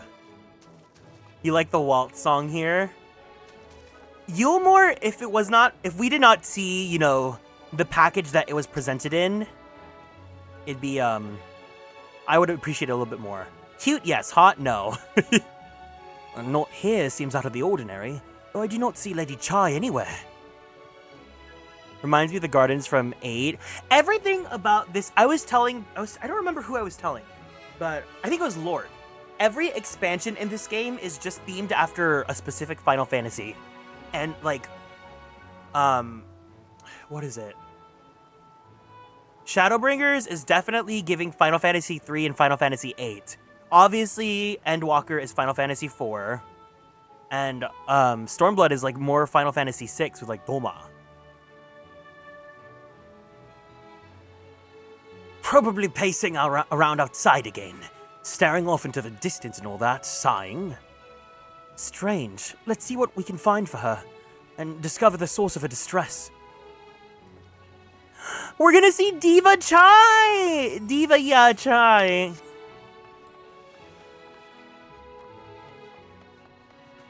Actually, now that I'm looking at this outfit's giving Rods at Han.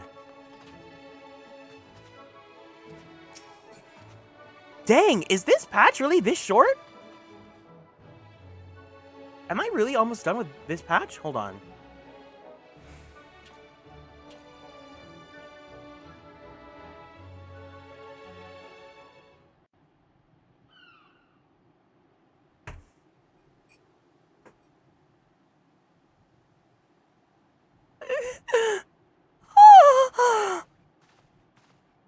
Oh, thank heavens you're here. Diva. Lady Chai, whatever is the matter? I knew not where else to turn. Oh, this is all too much for my poor heart to bear alone. Alone? What of Master Chai? But that is the very reason I summoned you. He's gone. What? What happened? It all began after the events at Mount Gulg. With Lord Vorthry out of the way, we all agreed that a new leader must be chosen. And so you held an election? Yes, well, sort of. Not a single person volunteered to stand, you see. After a lifetime of leisure, we free citizens have grown somewhat indolent. Readapting to the harsh realities of life is trying enough, but to take charge of a broken city as well? No one wanted such responsibility. Nevertheless, Yulmore could not well do without a leader, and so we decided that anyone and everyone should be considered a candidate. And after we cast our ballots and tallied the votes, the mayorship fell upon my dear husband. Well, given the manner in which he orchestrated the construction of the giant Talos, none could deny his leadership qualities. But even before then, he had proven himself at Daedalus Stoneworks, don't forget. He is more than qualified for the role. The perfect choice. Indeed. I told him as much when his victory was first announced. But perhaps I was too forceful in my attempt to encourage him. For shortly after that, he vanished without a word.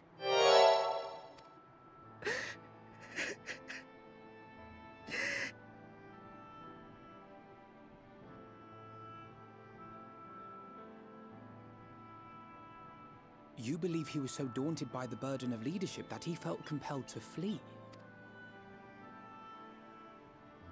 Please, Lady Chai, dry your eyes.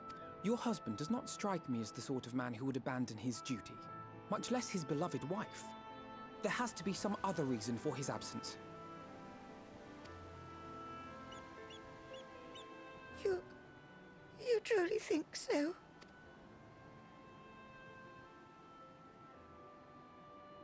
What about you? What do you think has become of my husband? Well, Miss Chai,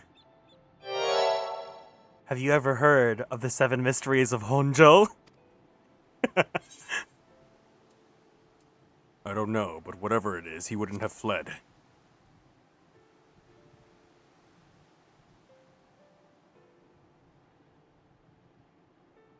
And there you have it, Lady Chai. You needn't worry. Master Chai loves you more than all the world, and he will return. Wherever he may have gone, rest assured we will find him.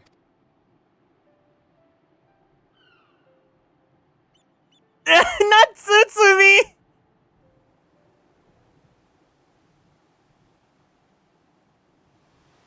Thank you, my dear boy. You have set my mind at ease. I will trust in my husband and await his return.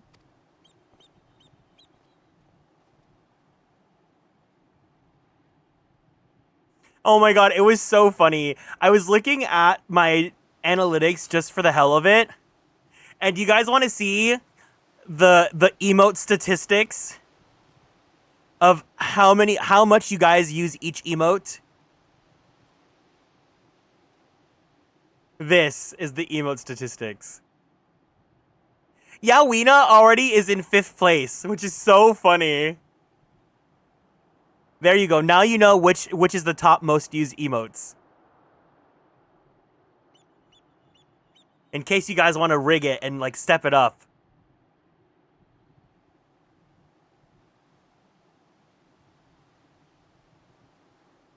Philia Fu making top 10 is so funny to me too.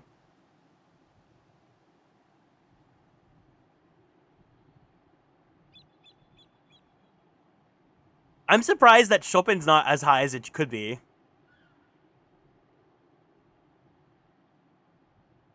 And there you have it. The emote statistics.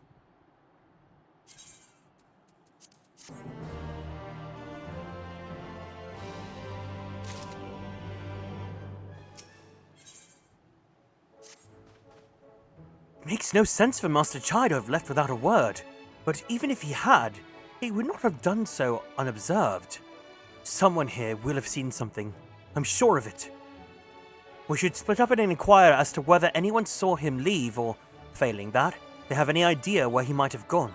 I'll meet you at the Glory Gate. The Glory Gate? To compare notes later on. Wait, do you guys use my emotes on other people's streams? What do you guys use? I do. Why are you using my emotes? What would you ever need them for?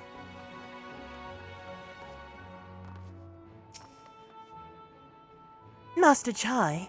Why, yes, I spoke with him recently, though I recall he was in a rather dour mood. Concerned about Yulmore's neglect of industry, you see. But Lord Vorthry's apparently inexhaustible stores of meal, and no great need for shmoney. It's little wonder our businesses were all but forgotten under his rule. I assured Master Chai that the Boutique of Splendors will do all it can to contribute to the revival of trade here in Yulmore. The revival of trade here in Yulmore, which seemed to satisfy him. Dulia, you gotta run. He took his leave soon after. I use blankies. Oh my god. Chopin competes with what? Giraffe rig? Oh, gnarly.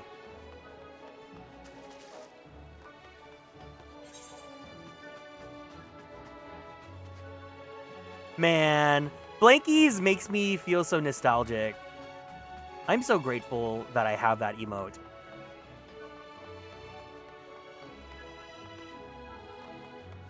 Blankies was a gift made by an artist known as Jundayo.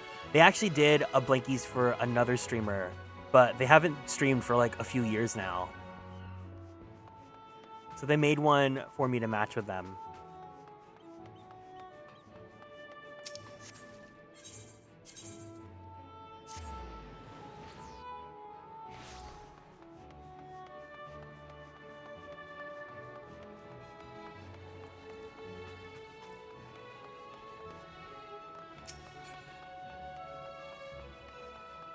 Oh, it's this guy! Aye, I recall the man fitting that description. Asked to speak with the poor buggers lately coming from right. Said he wanted to know the state of things down in the derelicts. You can be sure we gave him an earful. Lack of food, medicine, clothing, there was plenty to tell. We hunt high and low for whatever we can scavenge. It's barely enough to fill our bellies. Folk here just don't want to just starve, they want to thrive. When he heard that, he started mumbling to himself, something about finding us work, I think. Fair play to him, though. Not content with having his ear chewed about the derelicts, he asked about the other settlements and all. After that, I can't really say. Looked like he was headed for Gate Town when I last saw him. I do want to get new emotes. I think for sure I want to at least get Boo AI. I have to reach out to someone to get that one made.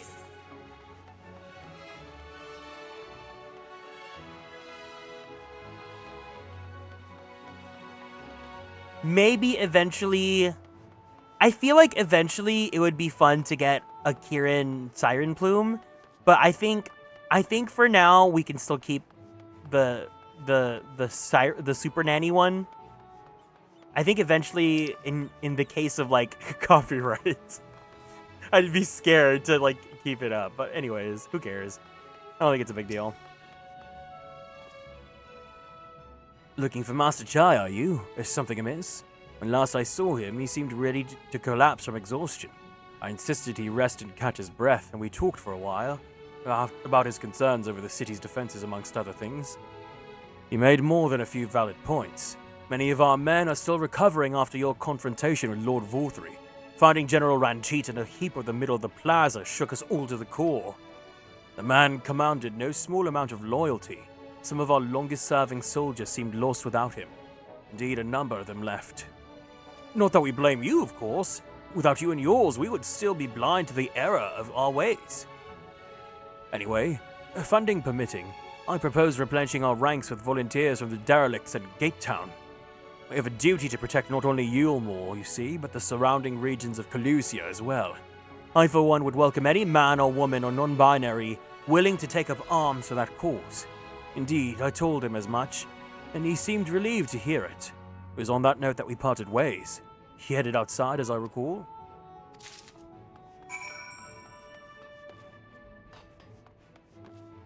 Boo AI would be perfect. Are there any other emotes you guys think we should get? Anything that feels relevant to our community here? Ah, there you are. How did you fare? Have you learned anything which might offer a clue as to Master Chai's whereabouts?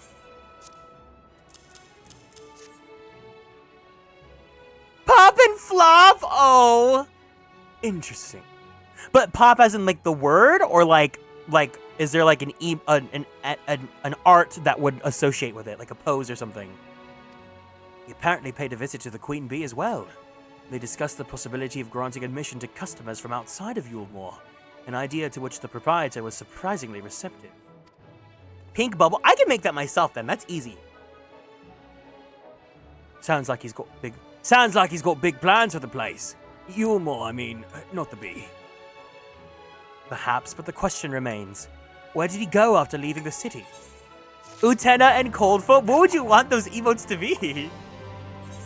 I mean, is there even any good art? Roselia. Like, with red eyes or something? To look evil? Or shady?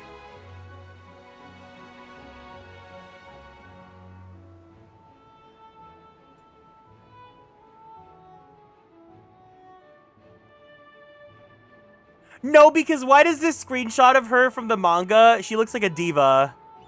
Look.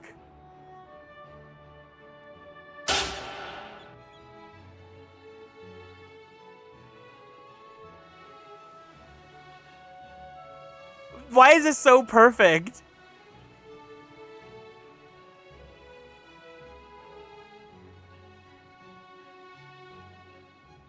Swablu. Does Swablu have any good ones?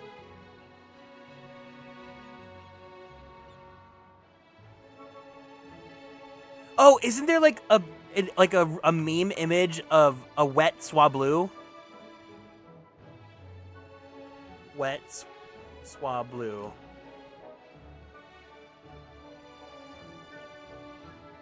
No, it's Altaria.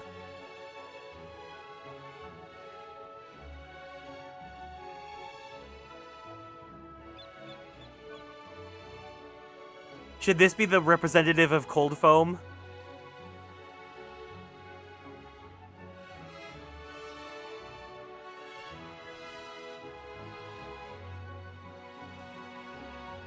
The lowercase ah.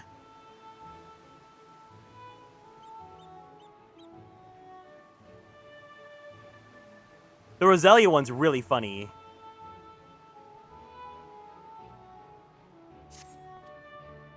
All we know for certain is that Master Chai has shown great concern not only for Yulmore, but its surrounding settlements.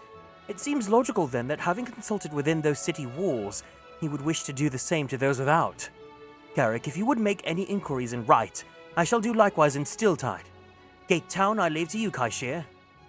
Fair enough. Where shall we meet when this is all finished? Well, Top Rung would seem to be his next most likely destination. Let us reconvene there. With any luck, one of us will have stumbled upon him by then. If not, we will be well situated to continue our search. She's kind of giving gown. Oh.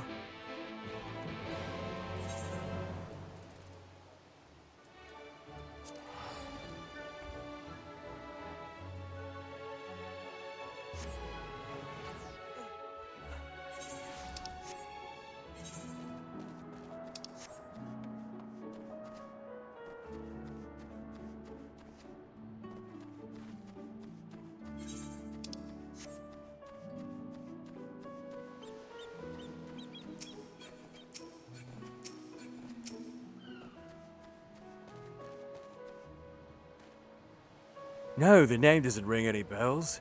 But there was a rather dapper-looking Maestal gentleman. Ooh. Are you... Move, I'm gay. Not here long ago. He wanted to talk about relations between Wright and Yulmore, or rather the lack of them. We lost a great many people to their promises of meal and the chance of a lavish life amongst the free. Vorthri thought to take even more from us, conscripting a few able-bodied men to be able to left to guard to his paradise. I needn't tell you what happened when the Sin Eaters came. Such things are hard to forgive. But Vorthri's gone now, and we're curious to see what will become of Yulmore in his absence. That's what I told your friend, Jai Nuz, wasn't it? I'm sure the others said the same. Not what he wanted to hear, I suppose, but because he soon left after. And that was that. We killed the only straight person? Hold on, I just had an idea.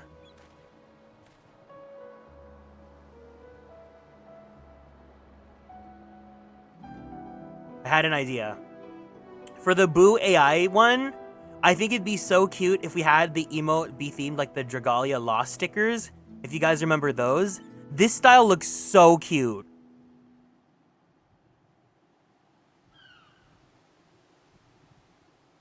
But there's specifically an emote that they actually removed from the game. Hi, CV. And it is this one. And then on the sign, we could put Boo AI. Oh my god, you found me. Let's go shopping.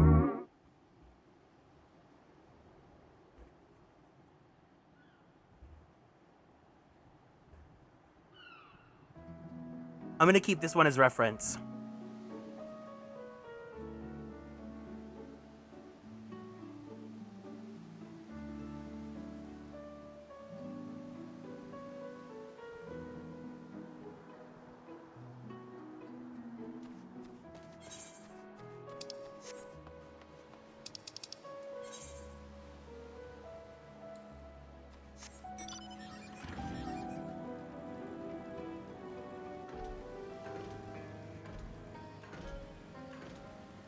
Boo Skynet Tech.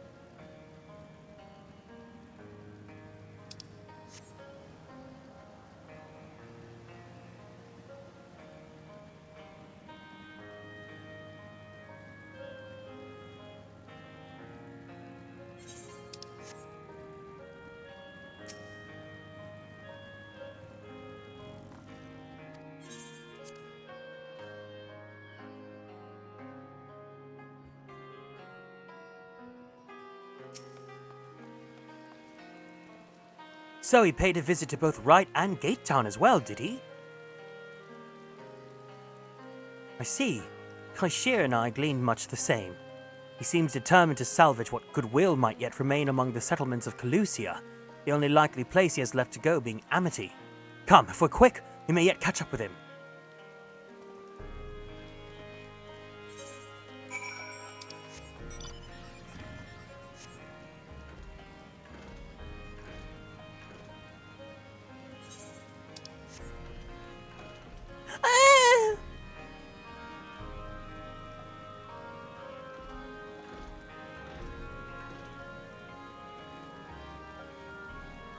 He's got grabby hands.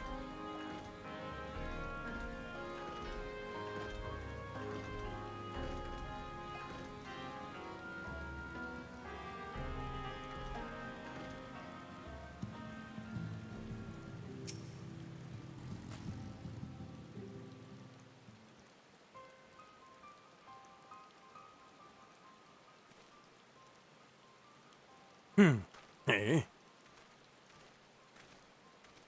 Garrick! Alphino! Kaishir! What are you doing here? We might ask you the same, Master Chai. We've been looking all over for you. Looking for me? Whatever for? Lady Chai has been nigh inconsolable in your absence. She claims you disappeared without so much as a word and bade you return us to her side. What in blazes are you talking about? I left a letter for her in our chambers! Though I suppose she could have overlooked it. When she gets an idea into her head, I can only apologize. No harm done, Master Chai. But since we're here, might I ask what compelled you to come all this way? We were told you'd been elected mayor, and from what we've gathered from nearby villagers, you have been inquiring about the people's grievances. Is it safe to assume you mean to take office? Now, let's not jump to any conclusions. I did seek to learn about the problems faced by the people of Calusia. That much is true, but I am by no means sure I am the man to solve them. Tackling our many challenges will require resources, and until I've secured them, I will not be right to assume the role of mayor. I see. And you believe said resources can be found here? Indeed. The people's grievances are many, but in the course of my inquiries, I've already met with several individuals willing to lend their aid in addressing them. However, there remains one individual crucial to my plans, a man whose counsel might yet make a mayor out of me. With respect, such forethought is, in itself, proof of your suitability. The city needs you, Master Chai, and I'm certain that this man of whom you speak, whoever he may be, will reach the same conclusion.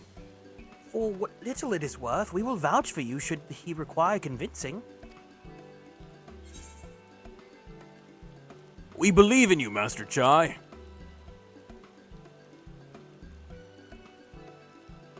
I don't know what to say. You don't need to say anything. You've got your actions to speak for you. For as long as I remember, all I ever wanted was to make it into Yulmore. But that dream's now gone. Burst like a bubble. Or a boil, more like.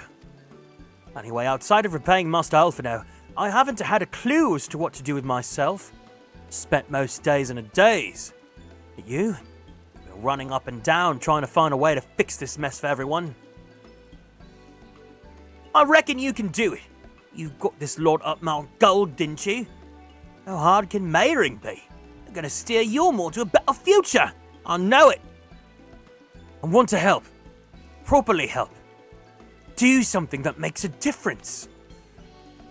Don't know what it is yet, but I will work it out on the way. You let me come with you, that is. You give me entirely too much credit, the lot of you. But I can't deny it gives me heart. Come then, let's press on together.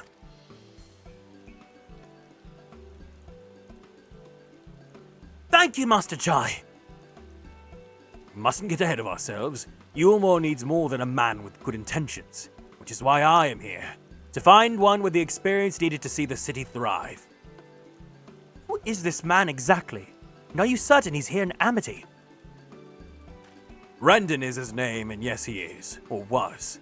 I'd scarcely begun to explain myself when he decided his time was better spent elsewhere.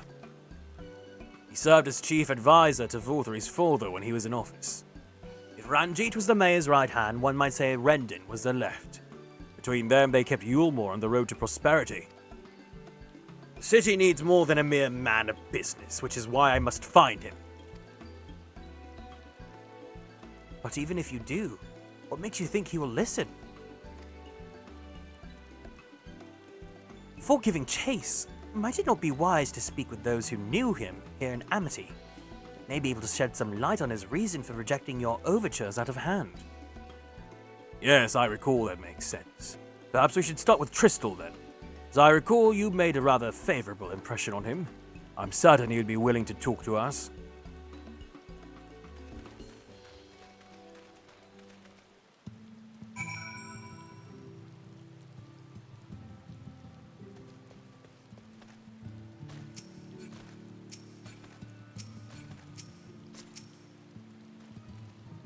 Greetings, friend. And to you too, Master Chai.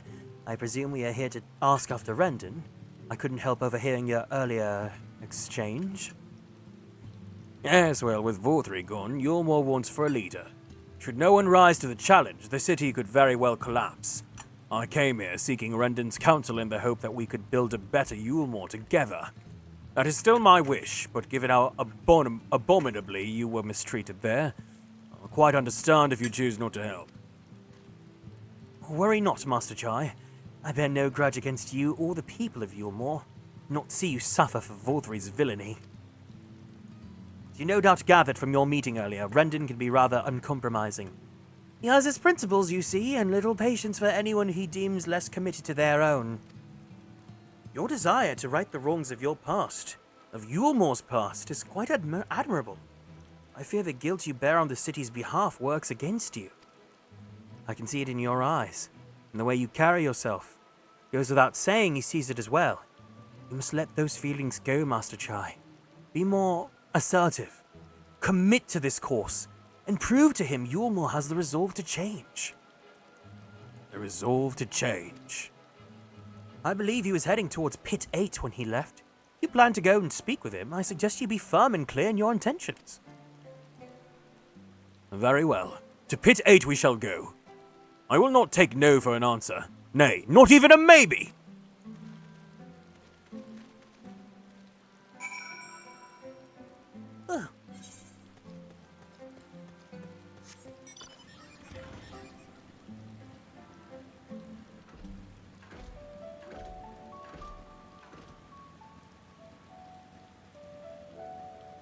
I think I'm gonna do this patch's MSQ, and then afterwards, I still have a little bit of time before my evening plans. I don't know if you guys want to hang out or not, but I'm thinking about possibly doing some, like, Twitch and stream upkeep stuff. I might do it on stream, I'm not sure. I definitely should do, like, clips while I have time, too, but I think I need to, like, clean up my OBS and stuff. Well, it's you again. Ooh, a man! Well, I see you've invited your friends. Need them to fight your battles for you, do you? I didn't invite them, as it happens, though they are indeed my friends. Well, not only mine, but every true Yulmoran's. They are the ones who awakened us to the truth, to Lord Vorthri's villainy. The famous warriors of darkness. Are they now? Yes, they are. It would be no exaggeration to call them our saviors. We owe much and more to their kindness, but we cannot depend on that kindness forever. To do so would be a little different from entrusting our affairs to Lord Vorthri. Nay, we must learn to stand on our own 2 feet. And I would have them present to witness my attempt. Hear, hear, Master Chai. Your sentiments are admirable. Yet admirable sentiments do not a nation make.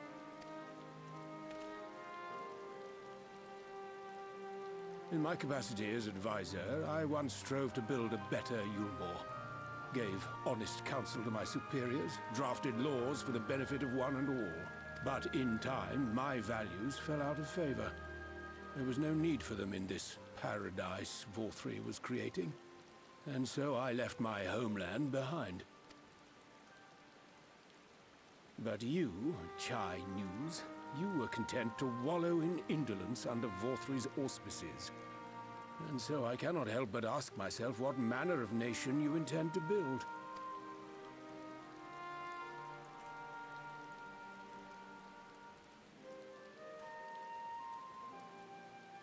I can offer no simple answer to that question.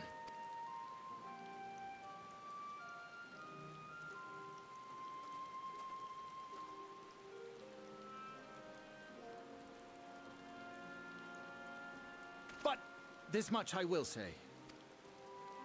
It is my hope that Yulmore can become a nation which her citizens might freely choose to build together.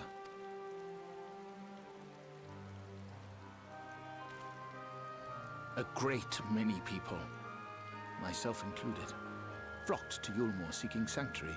The alternative being to live in fear and die in pain.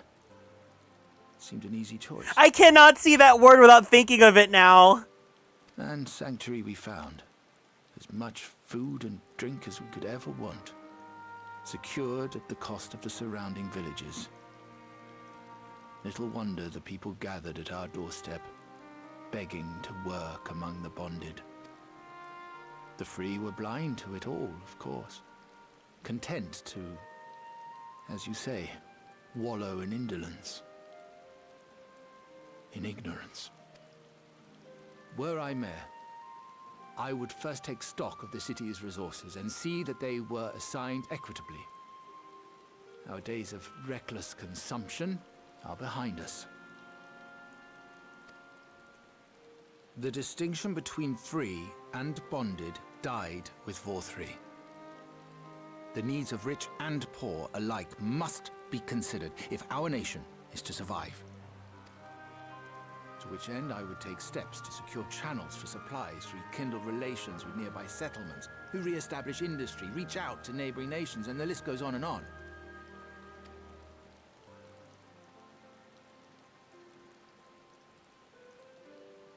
But I am no ruler, nor even a politician. I am an entrepreneur. My expertise lie in planning and profit. I haven't the knowledge or experience to run a nation. Please, Rendon, will you not help me? Together, we could solve the city's problems. Build a Yulmore for the people.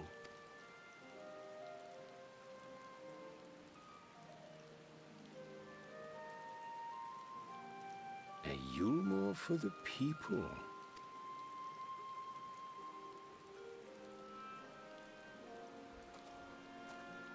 I rather like the sound of that.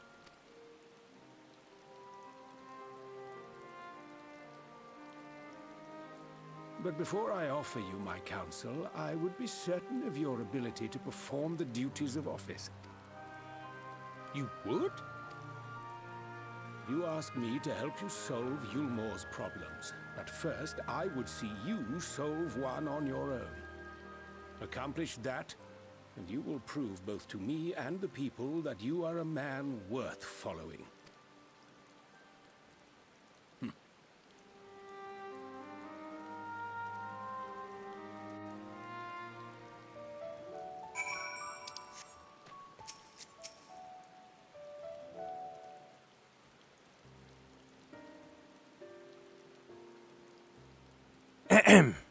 Right then.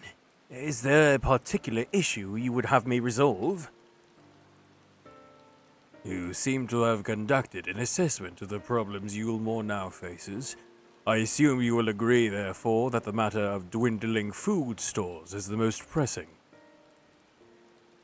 He's got to make sure Mr. Chai doesn't flop on her. And you know what? I am glad that Chai Nuz here is like acknowledging that he is just a businessman and that he alone cannot rule the country. Because it's like, how many cases have we seen of people thinking they're fit to lead us just because they were successful business people? Yes. Meal being neither a desirable nor less sustainable option. I assume alternative foodstuffs are now required to fill the void. And a man who hungers is not like to contribute much to society, save violence, perhaps. So tell me, how do you propose to solve this problem? Give me a satisfactory answer, and I will consider offering you my counsel.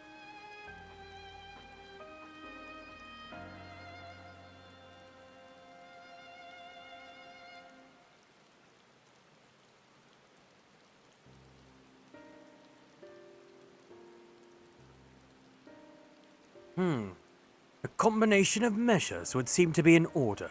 One to address the immediate issue of supply, and another that of production. Go on. For the present, Yulmore's coffers can be used to purchase food from our neighbors. This would afford us time to address the underlying problem that affects us all, the long-standing neglect of agriculture. The villages that once served as sources for trade of foodstuffs must be repopulated, and their means of production restored. This assumes, of course, that we can rekindle relations with our neighbors, guarantee security and stability in the region, and most importantly, find people willing to leave the city and take up the rebuilding effort. My. Think of that all by yourself, didn't you? Well, yes. Began as a rather abstract plan I drafted some time ago after speaking with the peoples of Yulmore and the nearby settlements. You've impressed me, Chinese. I have? Well, that is a relief. Oh, but you haven't secured my support just yet. Only my attention. Grand plans will not be enough to persuade the masses. If you would ask them to rebuild, you must provide them the means to do so. A fair point, Rendon. And one to which I have given much thought. I propose the use of Talos to aid in the establishment and maintenance of these settlements. Their employment should drastically improve efficiency and ultimately increase production. Talos? But Daedalus Stoneworks closed their doors years ago. Without a ready supply of the necessary equipment, the people would have starved before your plans can be put into effect.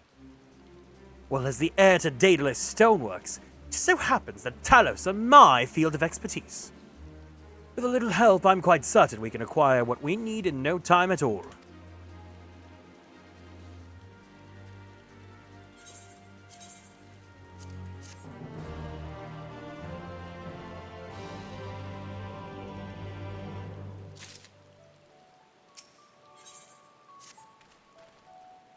Rendon is quite right.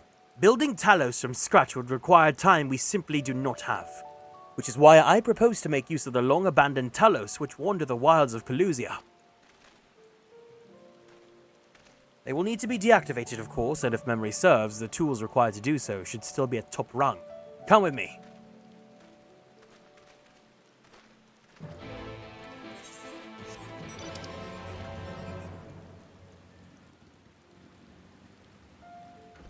Scree! The city's name is Scree!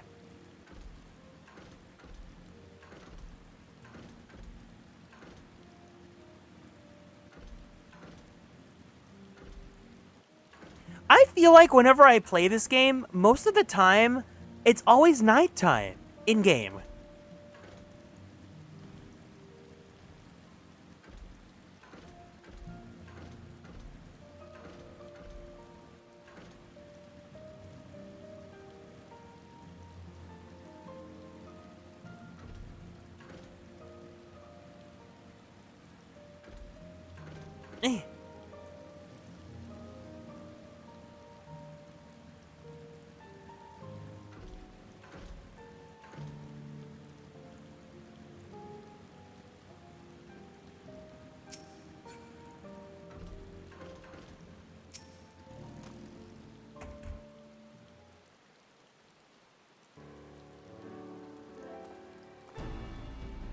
Thank you for the dote.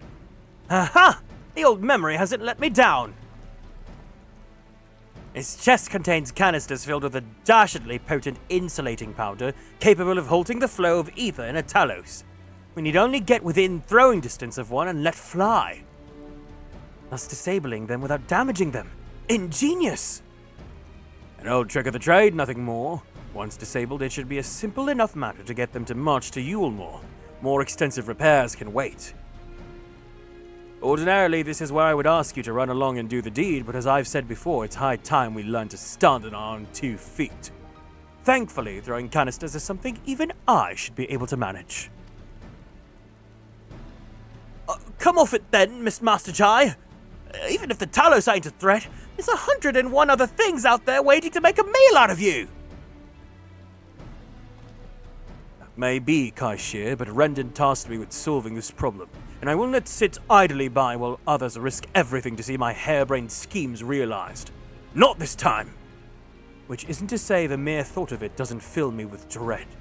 Truth be told, I still can't feel my legs. If I'm to prove I'm a man worth following, I must lead by example.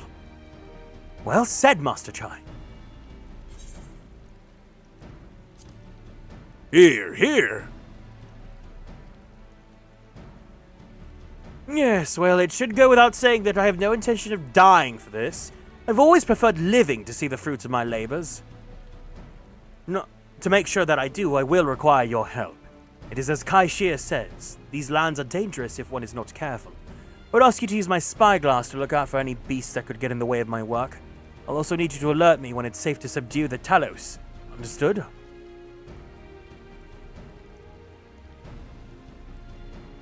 Good. Now let us be off the quick way.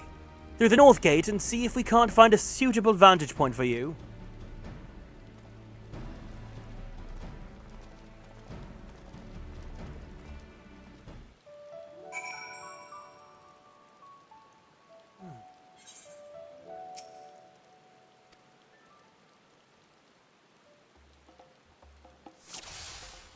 I must be careful. Perhaps it's best to approach from the rear. Oh, its back is turned!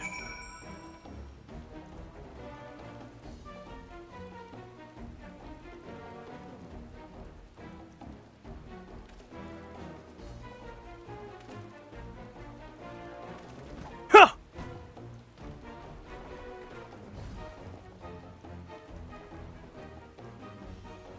I did it! I did it! Let's move on to another Talos, shall we?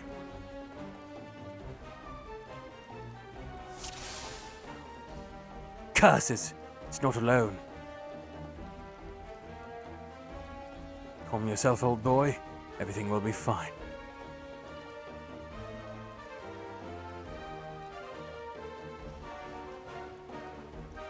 An opening!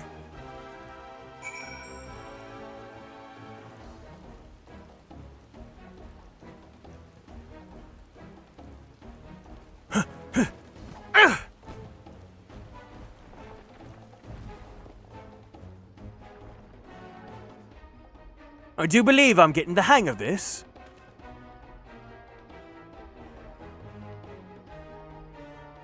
Huh. You may leave the next one to me, Garrick.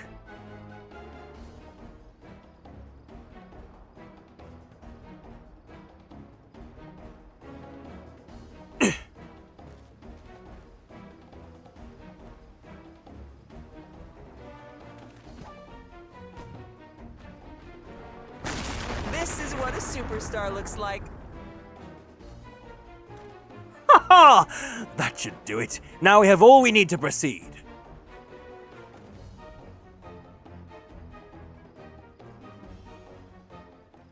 Yay!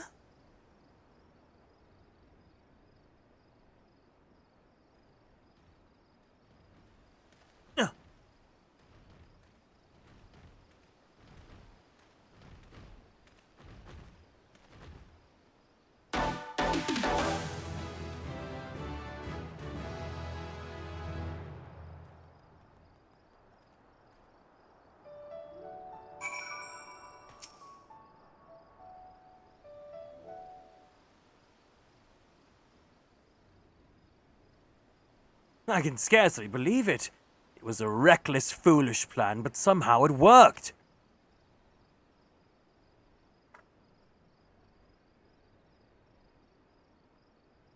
I did it!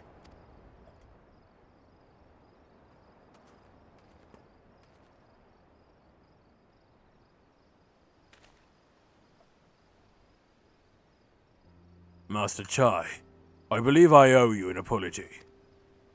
Your plan to replenish Yulmor's food stores showed forethought and sound judgment. What's more, it is plain your time in Daedalus Stoneworks has equipped you to lead, as evidenced by the extraordinary company you keep. You, sir, are more than qualified to be the next mayor of Yulmor. I thank you for your vote of confidence, but the fact remains I am wholly ignorant of the world of politics, which is why I would ask you to join me and grant Yulmor the benefit of your counsel. I would be honored. When the people behold these Talos, I have no doubt they will lend you their support.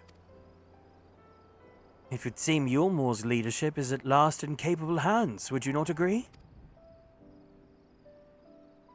We should probably be getting back soon, Master Chai. After you tinkered with the Talos and all that, Lady Chai's worried sick.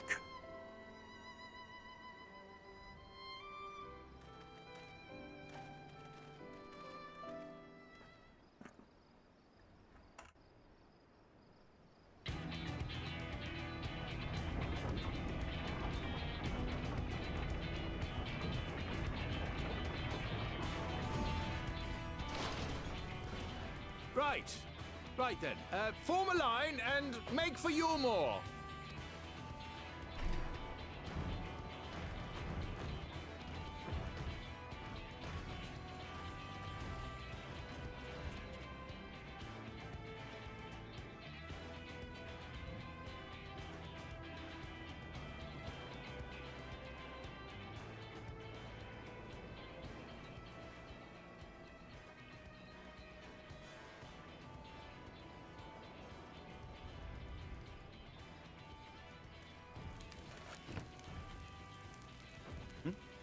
What's that noise?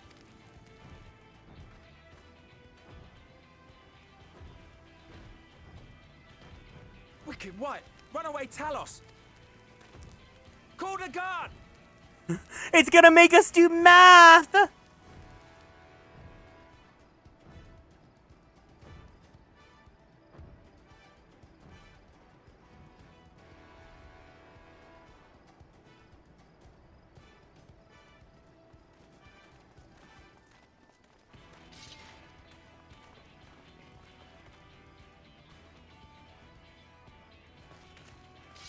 Stay back! All of you!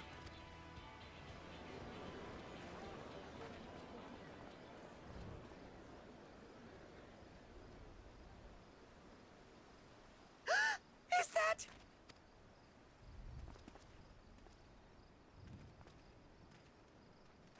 Darling, you're back.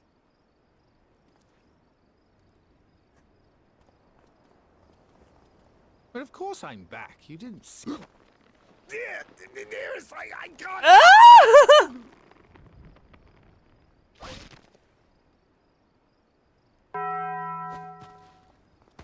Oh!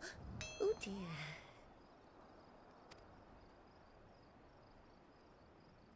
Ass up! Not the healing magic!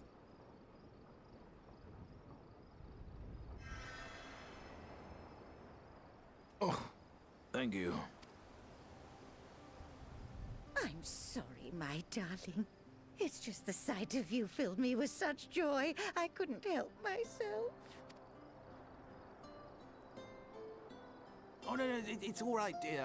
I should have just come out and said what it was I was intending instead of entrusting the task to a hastily scribbled letter. Oh, he's Does that mean you'll do it? He's so baby girl! Well, I'm here, aren't I? I mean, not that my absence signified any unwillingness, you understand? Oh, no, naught could be further from the truth. I only left to enlist the aid of the former mayor's senior advisor. Oh my god, I love seeing pathetic men rise up. And now that I have it, I believe I am ready to take office. Oh, how wonderful!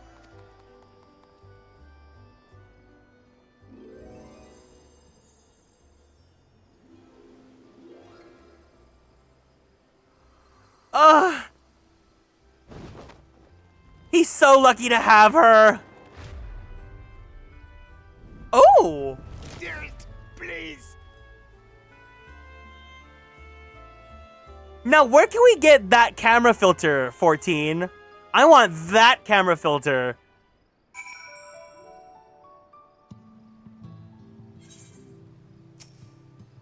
That was quite a reception.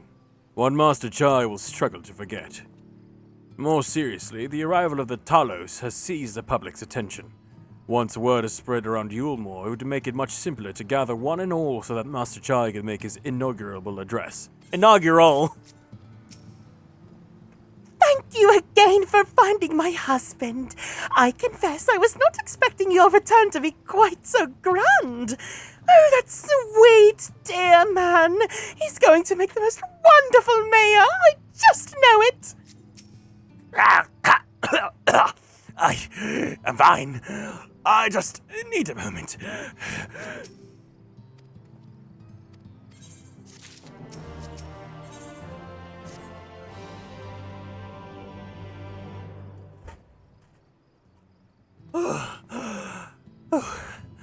No need to fret, Garrick. I've never felt better. I'm not at all overawed by the prospect of addressing the assembled masses of Yulmore. As for where to do it, or to accommodate everyone who might feasibly wish to attend, I suppose the only place large enough will be the Emergent. Then I will go and spread the word among the citizens, both free and bonded. They are to assemble there to meet their new mayor. You there, Guy Shear, was it? Would you go in and inform the residents of Gatetown and the derelicts? Of course I will! Good lad. I will let the guards know not to bar the way to Vorthry's chambers. Goes without saying that I expect the Warrior of Darkness to attend, assuming he's available. Oh. Might as well see it through to the bitter end, eh? A torment at the Crown Lith will show you up.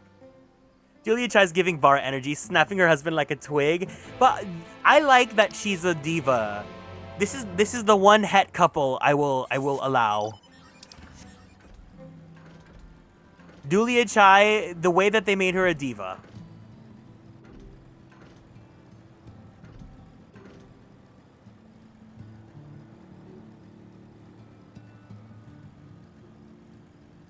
That being said, Chai Nuz is still the omega in this relationship.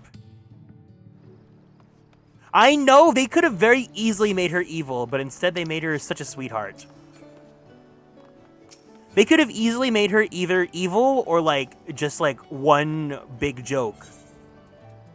But I think they play her very sweet.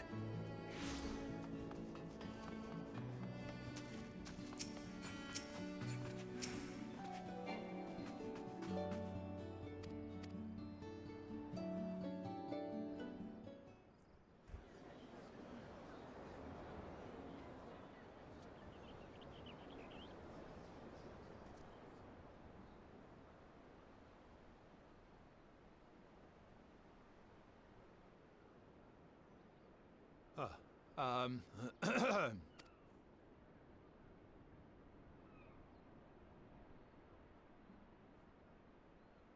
on, dear.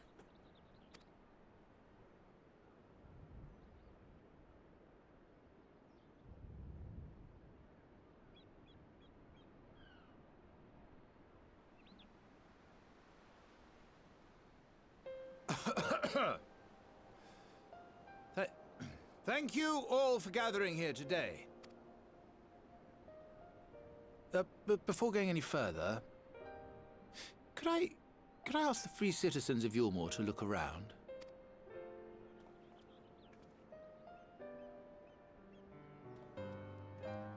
"'Tis a sight none of us would ever have seen under Lord Vorthry's rule. Not only do we stand in the familiar presence of those we once called the Bonded, but today we welcome the peoples of the Derelicts and Gatetown too. Today we welcome the Warriors of Darkness, come to bear witness to Yulmore's new beginning.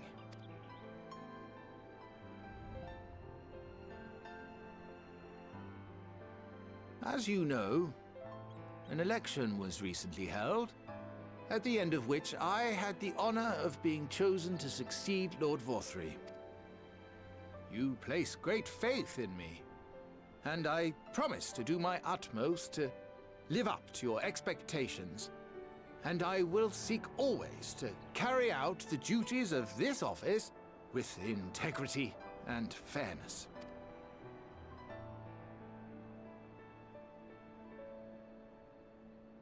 Always, I say, but not forever.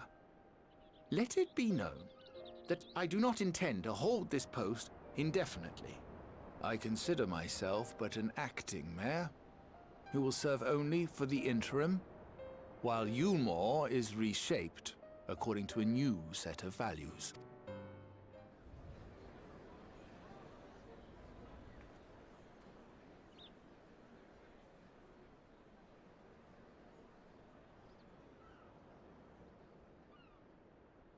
No longer can we think of ourselves as divided, as the free and the bonded, citizens and non-citizens.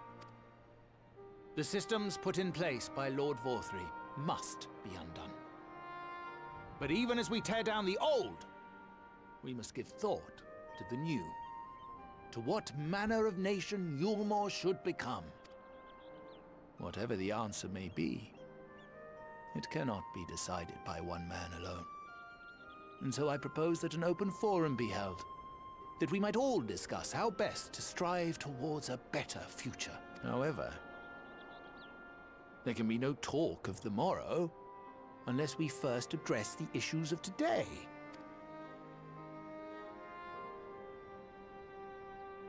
Securing new sources of food, rebuilding relations with our neighbors, re-establishing industry. There is much and more that needs to be done.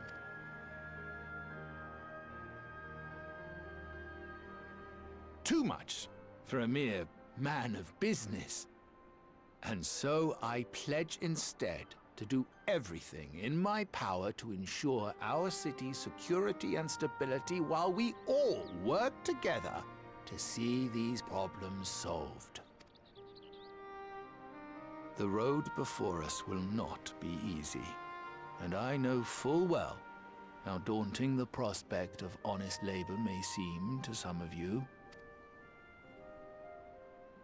But we must accept the reality of our circumstances. We must move forward. This much we owe to ourselves and to the brave heroes who risked their lives to bring back the night.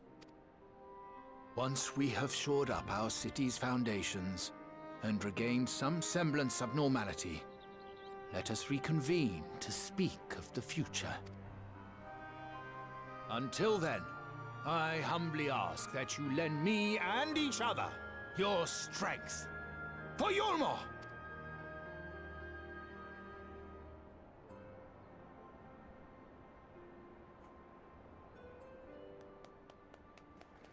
Yay!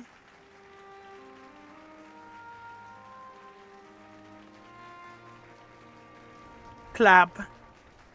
Clappy.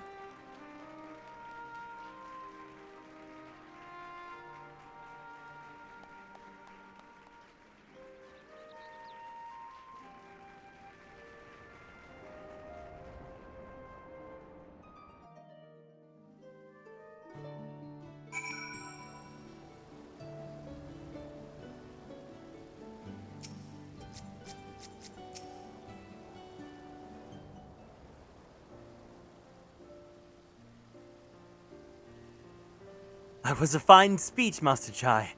I believe your words stirred every soul in attendance. Stir them to action, I hope. If I had learned anything from all of this, it is that change begins with the individual. It is but a matter of finding the strength to take the first step. Assuming my fellow Yulmorans can, it shall be my honor and privilege to help them walk this road we have chosen. We must not forget the individuals who made all of these changes possible.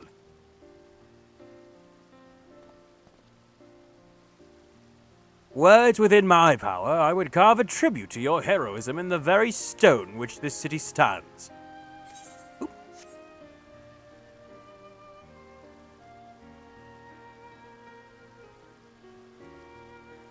I hate to change the subject, darling, but now that you've officially taken office, have you given any thought to your mayoral seat? We will not be moving into the emergence, dearest. It's too big for one thing, too far from the people for another. We will retain our current residence, and I will govern here in the parlor. Oh, I was hoping you'd say that. I much prefer the view from the parlor. Begging your pardon, Master Chai, but have you got a time for a word?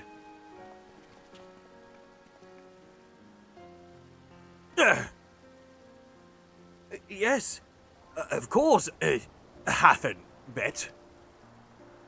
Aye, that is me. I liked your speech, but there's folk outside these walls that don't have enough food to last till tomorrow. And more who counting their crumbs. You got a plan to change that. I want to help set things in motion. Julia Chai can smell bothery stench! Ew! Then we've much to address. No sooner do I take office than my work begins in earnest. Well, I suppose I brought it upon myself. Thank you again for your help, Garrick. I hope to see you again before long.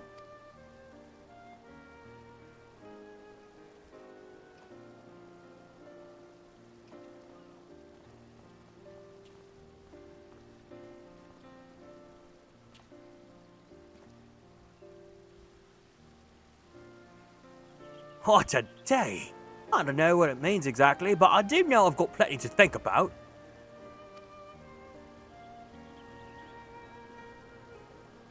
I sense we all have a great deal to consider. I had resolved to remain here until such time as Yulmore's future was secured. It is clear to me now that the city's in capable hands.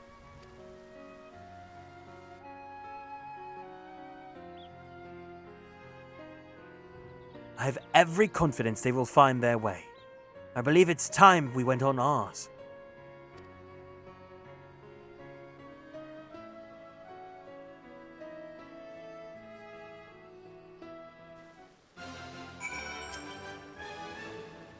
So, Alphino's leaving too, is he? Seems like everyone's moving on. Everything's changing. I've been thinking about what I should do in all this. Like I told you, I spent most of my life dreaming about living here with my friends in paradise. Now, paradise is gone, but something better's taken its place. I reckon I want to be a part of it. This Yulmore for the people Master Chai's been going on about ain't gonna build itself after all. Not that I'm much of a builder. Me and my friends will find a way back to make a difference, though.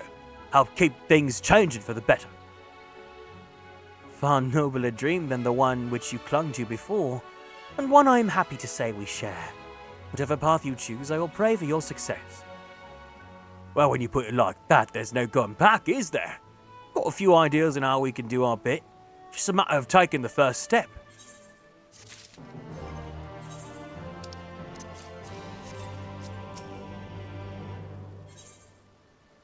Oh, here we go. Okay, the patched quest name. Hi, Blue Moss, welcome in. Truly, to see Kai Shir thus inspired by our actions is inspiring in itself. Yet, however much I may wish to stay and see what comes of his efforts here in Yulmore, we have matters of our own to attend to. Come, we should return to the Crystal Tower. Mayhap Becklug's studies have borne fruit in our absence. Oh, I almost dropped my controller.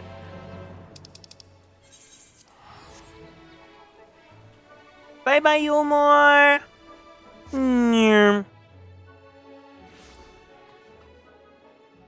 While I'm here, actually, I want to see how the female pants look on Garrick.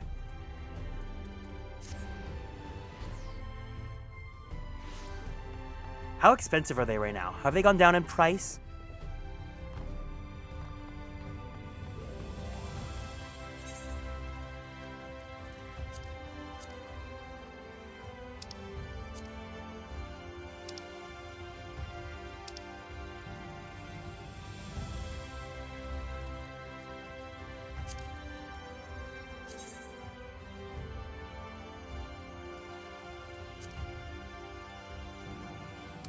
Ooh, saucy! Oh, 1 million, of course. I do like the puffiness of the male one, but the female one's accessories are way better, of course.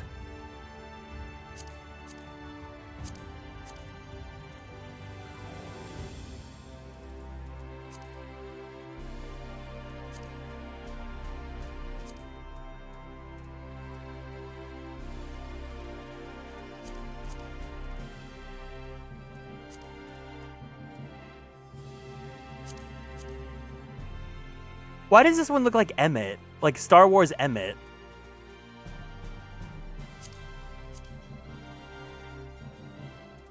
This one gives pit window.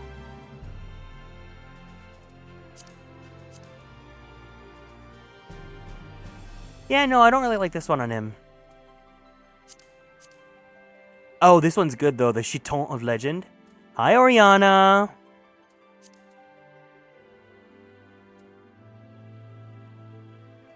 You guys came in at the perfect time. I'm about to end soon.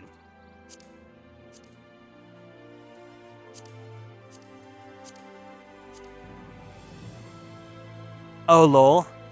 We'll see. I'm going to finish the patch right now. I might do a co-working stream. I want to do some stuff to... I need to do some cleanup on the stream stuff. I haven't, like, cleaned out OBS in a while. But I don't know if I want to do that on stream or not. I don't know if you guys would care about that. Or, like, want to hang out during that.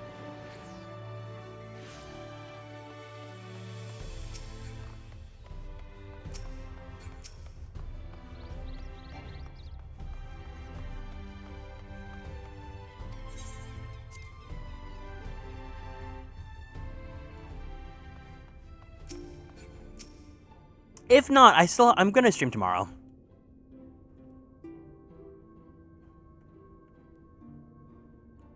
Welcome back. We are given to understand a new mayor has taken office in Yulmore. Indeed, our good friend Master Chai was elected by popular vote, and after some considerable soul-searching, chose to accept the post. It is a shame you weren't able to attend his inaugural speech, though I have no doubt you will see more of him in the future. But tell me, how fared you in preparing the White Auracite? Our work did not proceed quite as expected. In your absence, we had a frank discussion on the principles of soul transference and concluded at length that White Auracite was ill-suited for our purposes. But, Urianger, did you not say that compared to that massy soul of an Ascian, the stone could house one of ours with ease? That I did. And armed as we are with Becklog's invaluable insight, 'twould indeed prove a trifling matter, were we to disregard the inviolable link twixt mind and soul. A link which would, we did belatedly realize, be weakened most perilously with the thought process of rendering our souls dormant, as Auracite doth require. Thus the shedding of these fleshy simulacra, and the surfeit of ether which compriseth them, would in all likelihood deprive us our psyches as well. It would theoretically be possible to channel your minds into the Auracite instead, but we would more than likely sacrifice your souls in the process. Which is why we've abandoned that idea, and instead devoted our time to finding a means by which mind and soul might be transported together. Then we are no closer to a solution than we first began. It is a vexing conundrum indeed, but one for which the Crystal Exarch has posted a most intriguing solution. When our discussions turned to the transference of memories and the psyche, I could not help but be reminded of a technique with which I have personal experience. Garrick, do you recall what we learned of my eyes from our encounter with Doga and Une? I speak of the royal eye of the Allegan imperial line, gifted to my forebearers through the blood and memories of the ancient Allegans. It is by this gift that I am able to control the Crystal Tower. If we were to gain an understanding of the technology by which the Allegans were able to accomplish this transference, perhaps then we could keep mind and soul together. Imagine, if you will, a device like unto a soul crystal, replete not only with our worldly memories, but also the bountiful energies of the soul. That is our current avenue of investigation. We will follow it wheresoever it leads.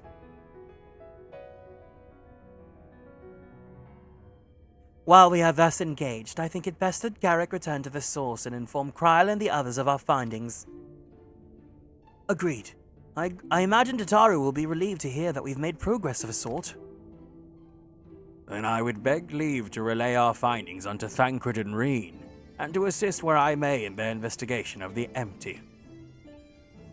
Yes, please do. Should we have need of your counsel, we would not hesitate to summon you.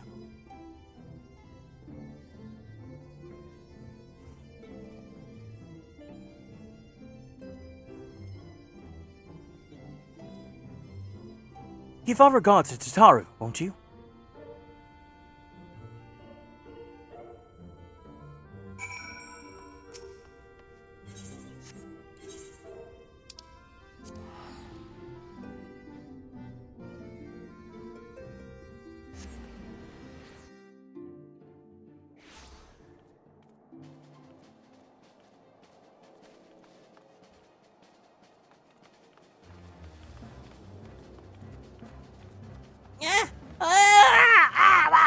Where are you? Where are you? There.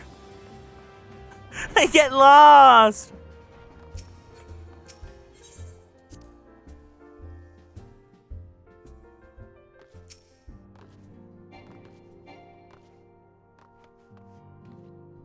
Garrick, you're back!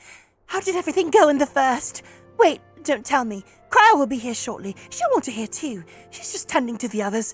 Their body tea, I mean. God, I don't think I'll ever get used to saying that. Anyway, you can tell us everything the moment she gets here. Oh, several cutscenes. Okay. Okay, we've got time.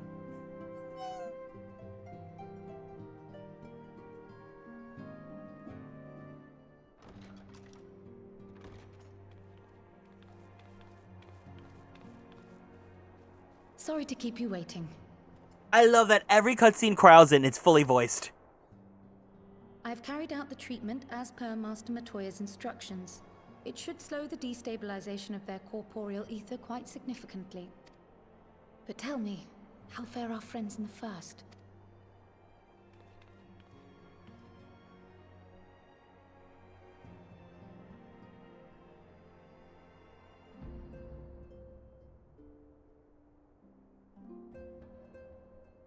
So this Becklug's the first to lead an authority on soulcraft, are they? Sounds promising. And Urianger's proffered solution of white auracite is rather ingenious now that I think of it. Well, while they press on with their preparations, you may rest assured we will continue to do our part here.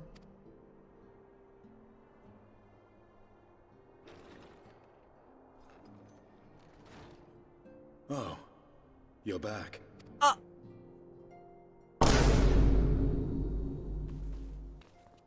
A man! Ew, he's stinky!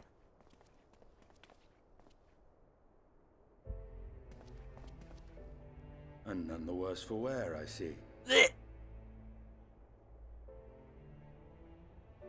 Estinian! Oh, thank the gods! We've been worried sick. Did you lose your link pearl or something? The situation in Garlemald has become more complicated. I was making my escape from the capital when I ran into one of yours, Riol. He thought it best we come straight here. More complicated how?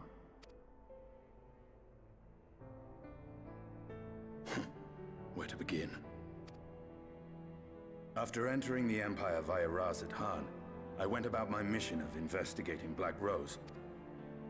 It was then, inside a provincial factory, that I encountered the one who styles himself Shadow Hunter, Gaius Baelsar.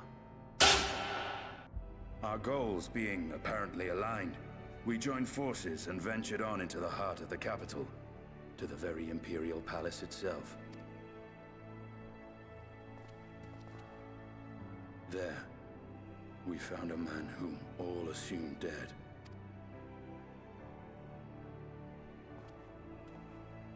But his soul lives on, and he has wrested back his flesh. Xenos Ye Galvus. Ew!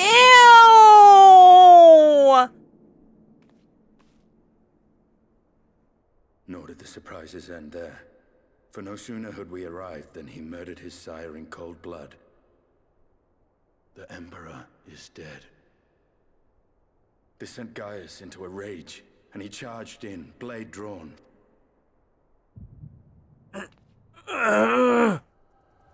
What's wrong?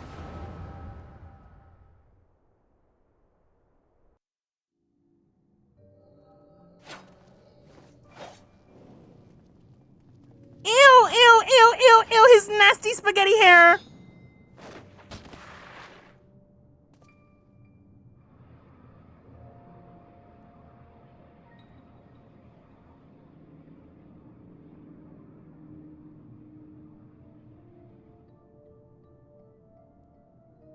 I've seen him in action, his body tea at least. We will not best him alone. Nay, death will not come easily to that thing.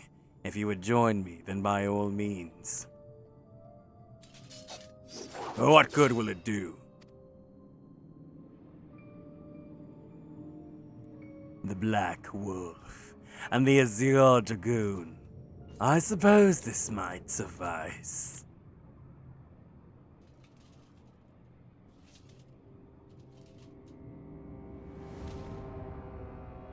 Come then. Ew, it's a flop off!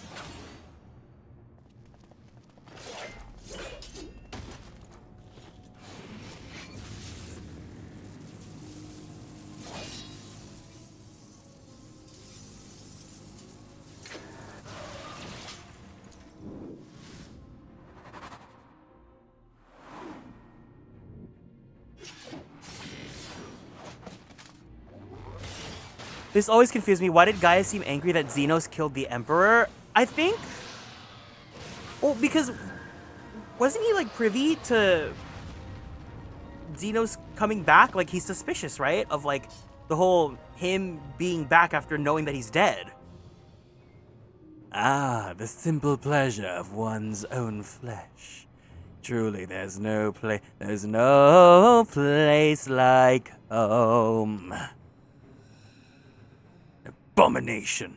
See? Abomination. Whatever he is, Garrick was barely a match for him if we stay here much longer.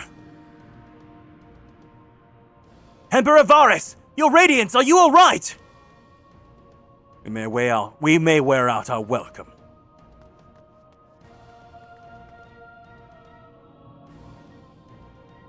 Your Radiance! No! Must even the most middling of sport be spoiled? The world conspires to bore me. But I have no cause to remain.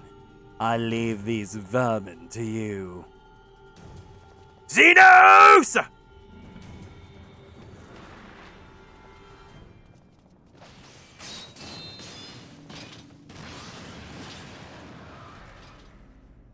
Well, any bright ideas?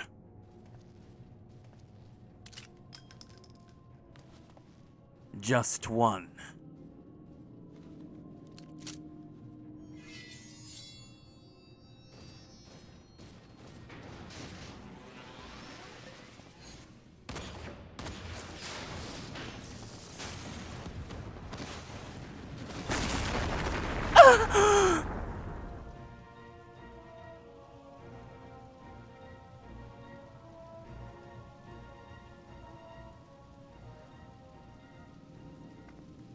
Your Radiance! The intruders have taken flight. I repeat, the intruders have taken flight. Deploy all available Magitech armor. We cannot let them escape.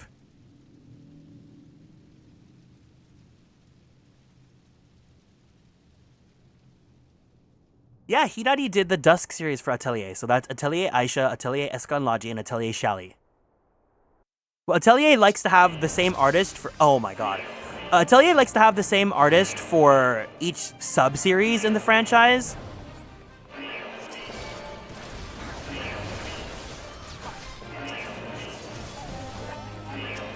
But yeah, so that's why I knew, once Echoes came out, I knew it was him, because he wasn't, like, famous yet from Echoes.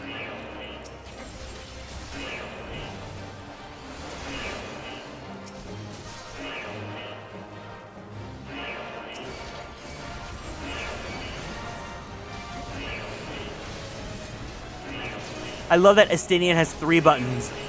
One is just his heal. If only playing Dragoon was this cool.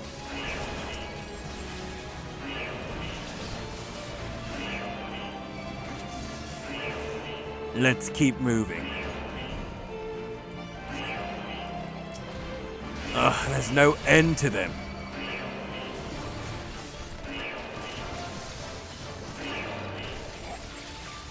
Dang, if only real Praetorian was this fast. You will pay for your crimes, traitor!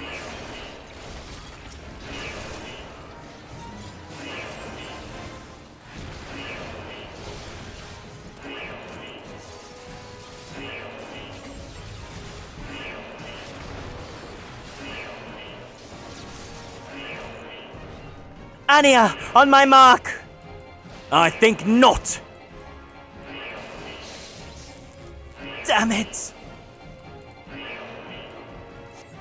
This way, quickly!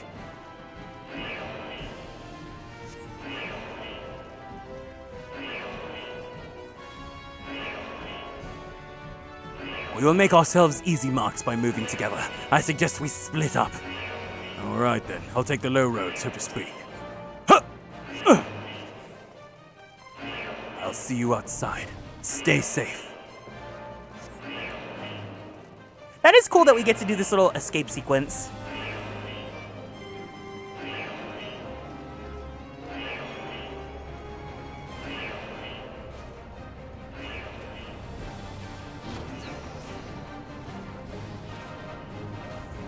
Wow. Wow. Wow. Wow.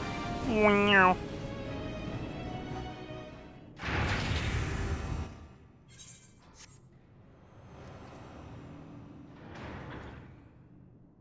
Well, well. Someone's been busy.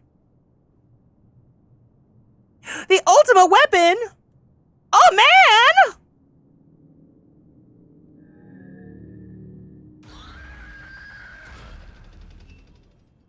Is that E from Nier Automata? Arch Ultima.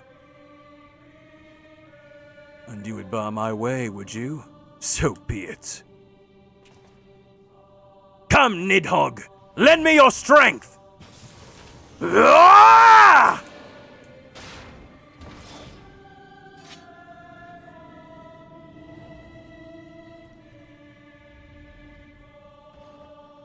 Oh, he's butt naked.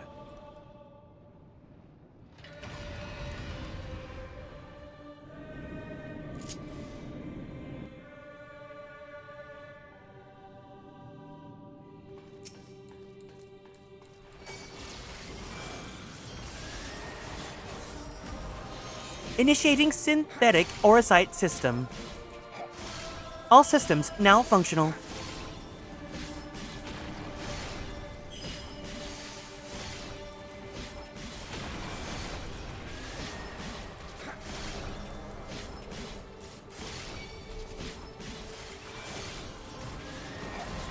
I don't know what each button does, I just do a button for fun.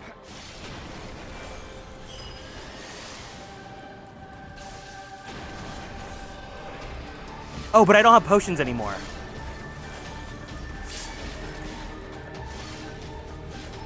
We haven't much time. I said ready the battle data, damn you!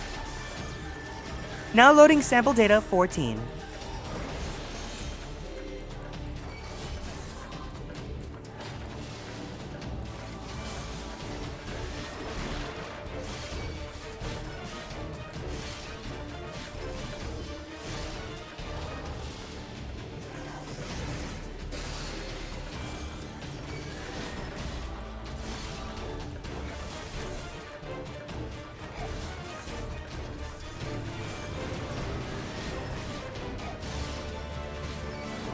Hi, Angora!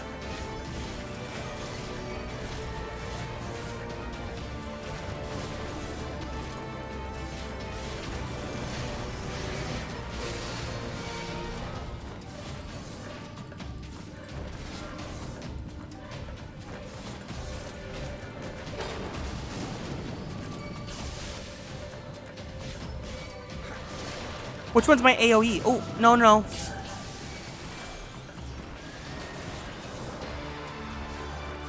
It's not working! Ready another sample! The one taken from Castromabania! Now loading data sample 12.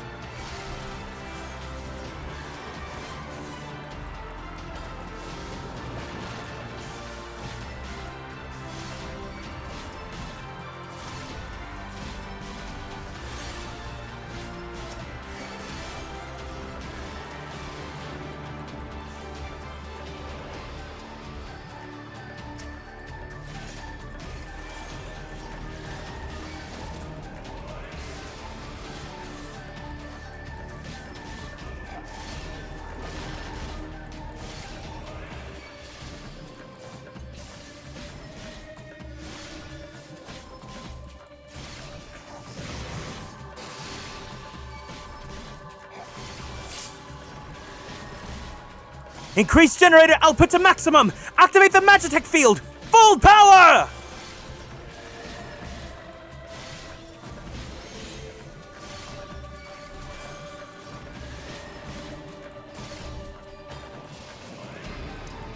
It works! Arch Ultima's unstoppable! Unstoppable. We shall see about that. Nidhogg, show them your fury! Taste my loss. Okay, limit breaks never look like this game. You're lying.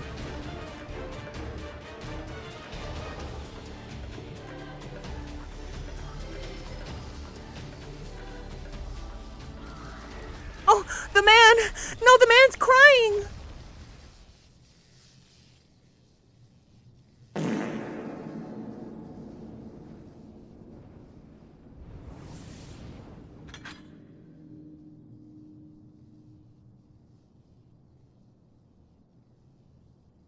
Garleans and their machina.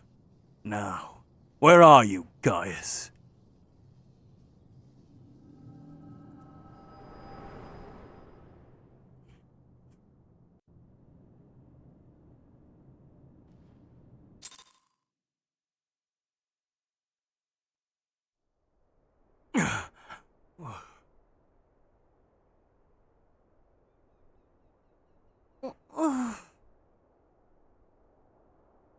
Are you all right?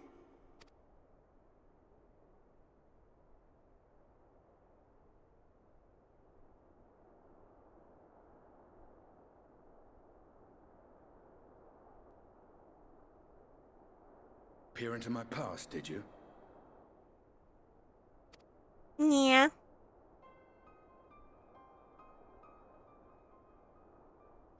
Well, I didn't quite relive the experience as you did, but I bore witness to it all. I'm still not sure what I think of this gift of yours, but no matter. Our confrontation was cut short when the Imperial Guard arrived. It was then that Xenos took his leave, citing boredom. To think their research into the Echo could bear such fruit. Escaping death, jumping from one body to the next, and returning to his own after all this time. He is an Ascian in all but name.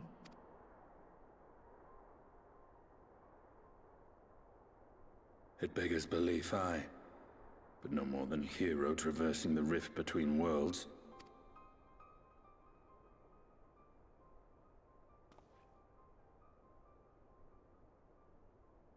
My concerns are far more prosaic. With the Emperor dead and the Crown Prince missing, the Empire is in disarray. Until order is restored, assuming it even possible, we needn't fear an Imperial reprisal. And for reasons of his own, Xenos took it upon himself to rid the world of Black Rose. Riol has already gone to apprise the Alliance leaders of these developments. We may leave the matter in their hands for now.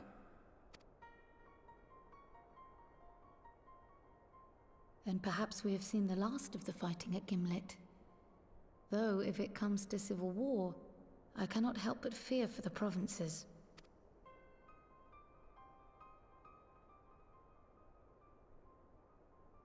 Ah, I'd nearly forgotten to ask. What became of Gaius? Did he not escape with you? That he did, but we parted ways shortly after leaving Garlemald. He claimed another threat had arisen which demanded his attention. Why does Estinian's lance look so Devil May Cry coded? He didn't elaborate, but the absence of some device or other in the capital gave him reason to believe they're planning something. Lest you worry, I believe he has well and truly shed the Black Wolf's pelt. Conquest is no longer his objective. We may safely leave him to his own devices. Well, it's nice to have one less foe to worry about, even if we do have a mysterious new threat to look out for instead. Speaking of which, I'll see that Riol and Al Shinobi are made aware.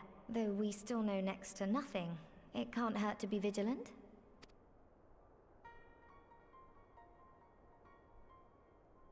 Well then, with Black Rose nipped in the bud, I believe I've fulfilled my part of the bargain.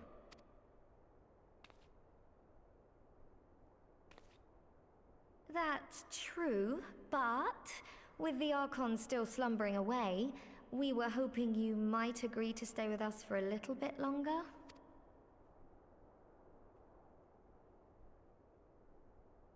Sorry, but I'm not inclined to extend my contract. Gaius isn't the only one with business to attend to.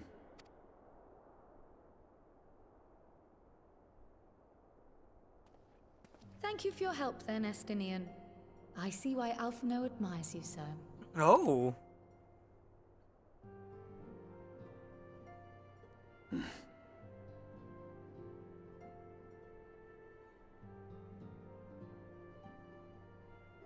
Farewell, my friend. See that you don't make a habit of dozing off in battle.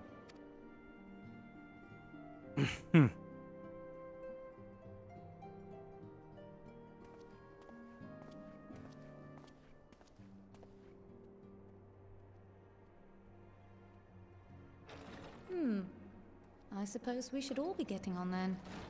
As ever, we will see to the Archon's needs. In the meantime, why not get some rest? You've more than earned it.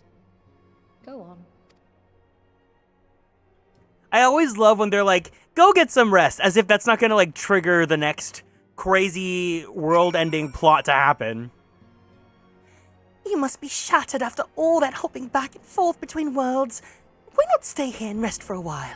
I'm sure Backlug can manage without you. They've got enough scions to help them, if you ask me.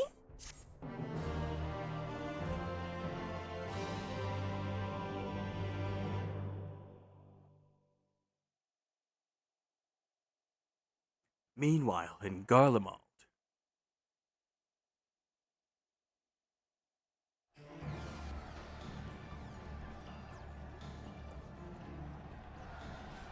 Traitors! You would dare deny Lord Nerva the throne? Ah!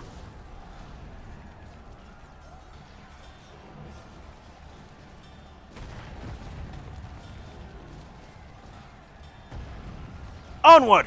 Before this day is done, victory shall be ours!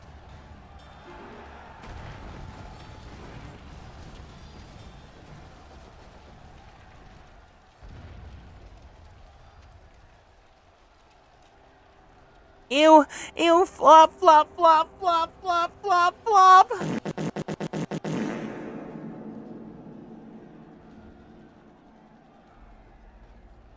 Boring, boring, boring. Do you think? I find it amusing, like dogs herding cattle to the slaughterhouse.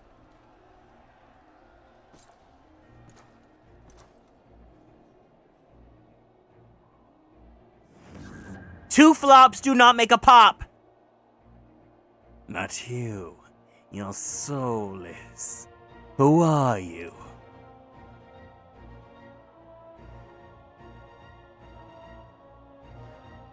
Before your majesty, I am but another dog, lost in want of a new master.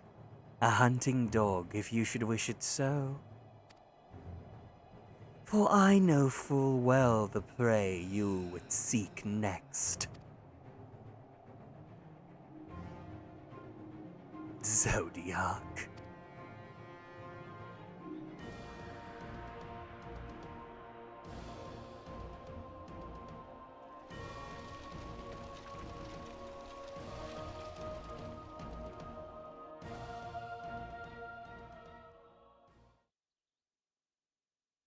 Meanwhile, in Yulmore in the First.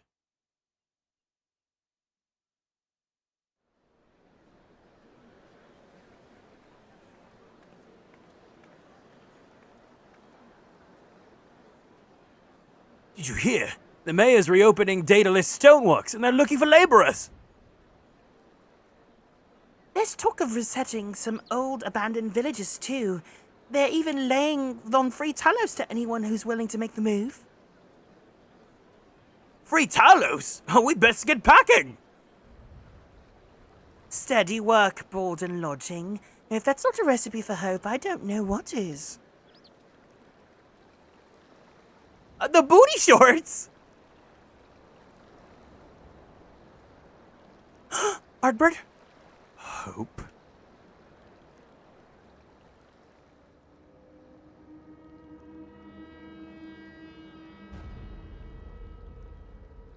Yes, so long as I yet live, I would see that feeble flame rekindled. A man! A man! A man!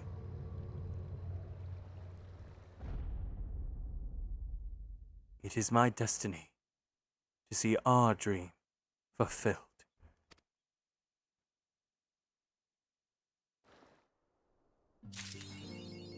Oh, no text? That's it? Raubon! Damn! Alright, I love how I thought the patch was going to be short because I did the dungeon at the beginning, but it ended right where exactly where I thought it was going to end. We're at 3.5 hours in. Alright, everyone. I think I'll go ahead and call it for today for 14. But thank you guys so much for joining me here today.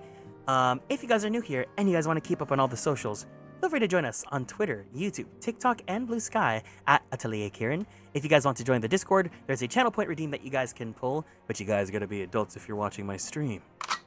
Or else. Alrighty, I think I'm just gonna call it here for now. If I do stream later, I'll let you guys know, and if not, then I'll see you guys tomorrow. Love your 14 streams, thank you! Thank you for tuning in.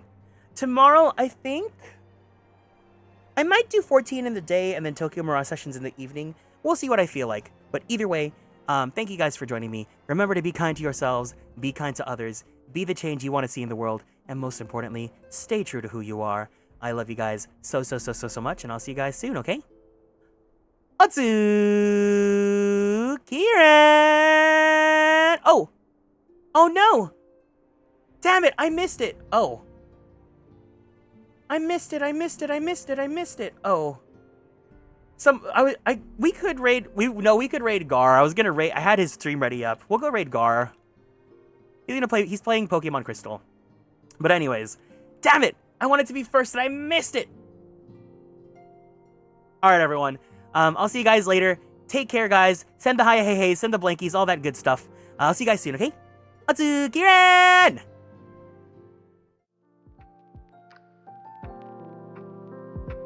Bye-bye! Bye-bye.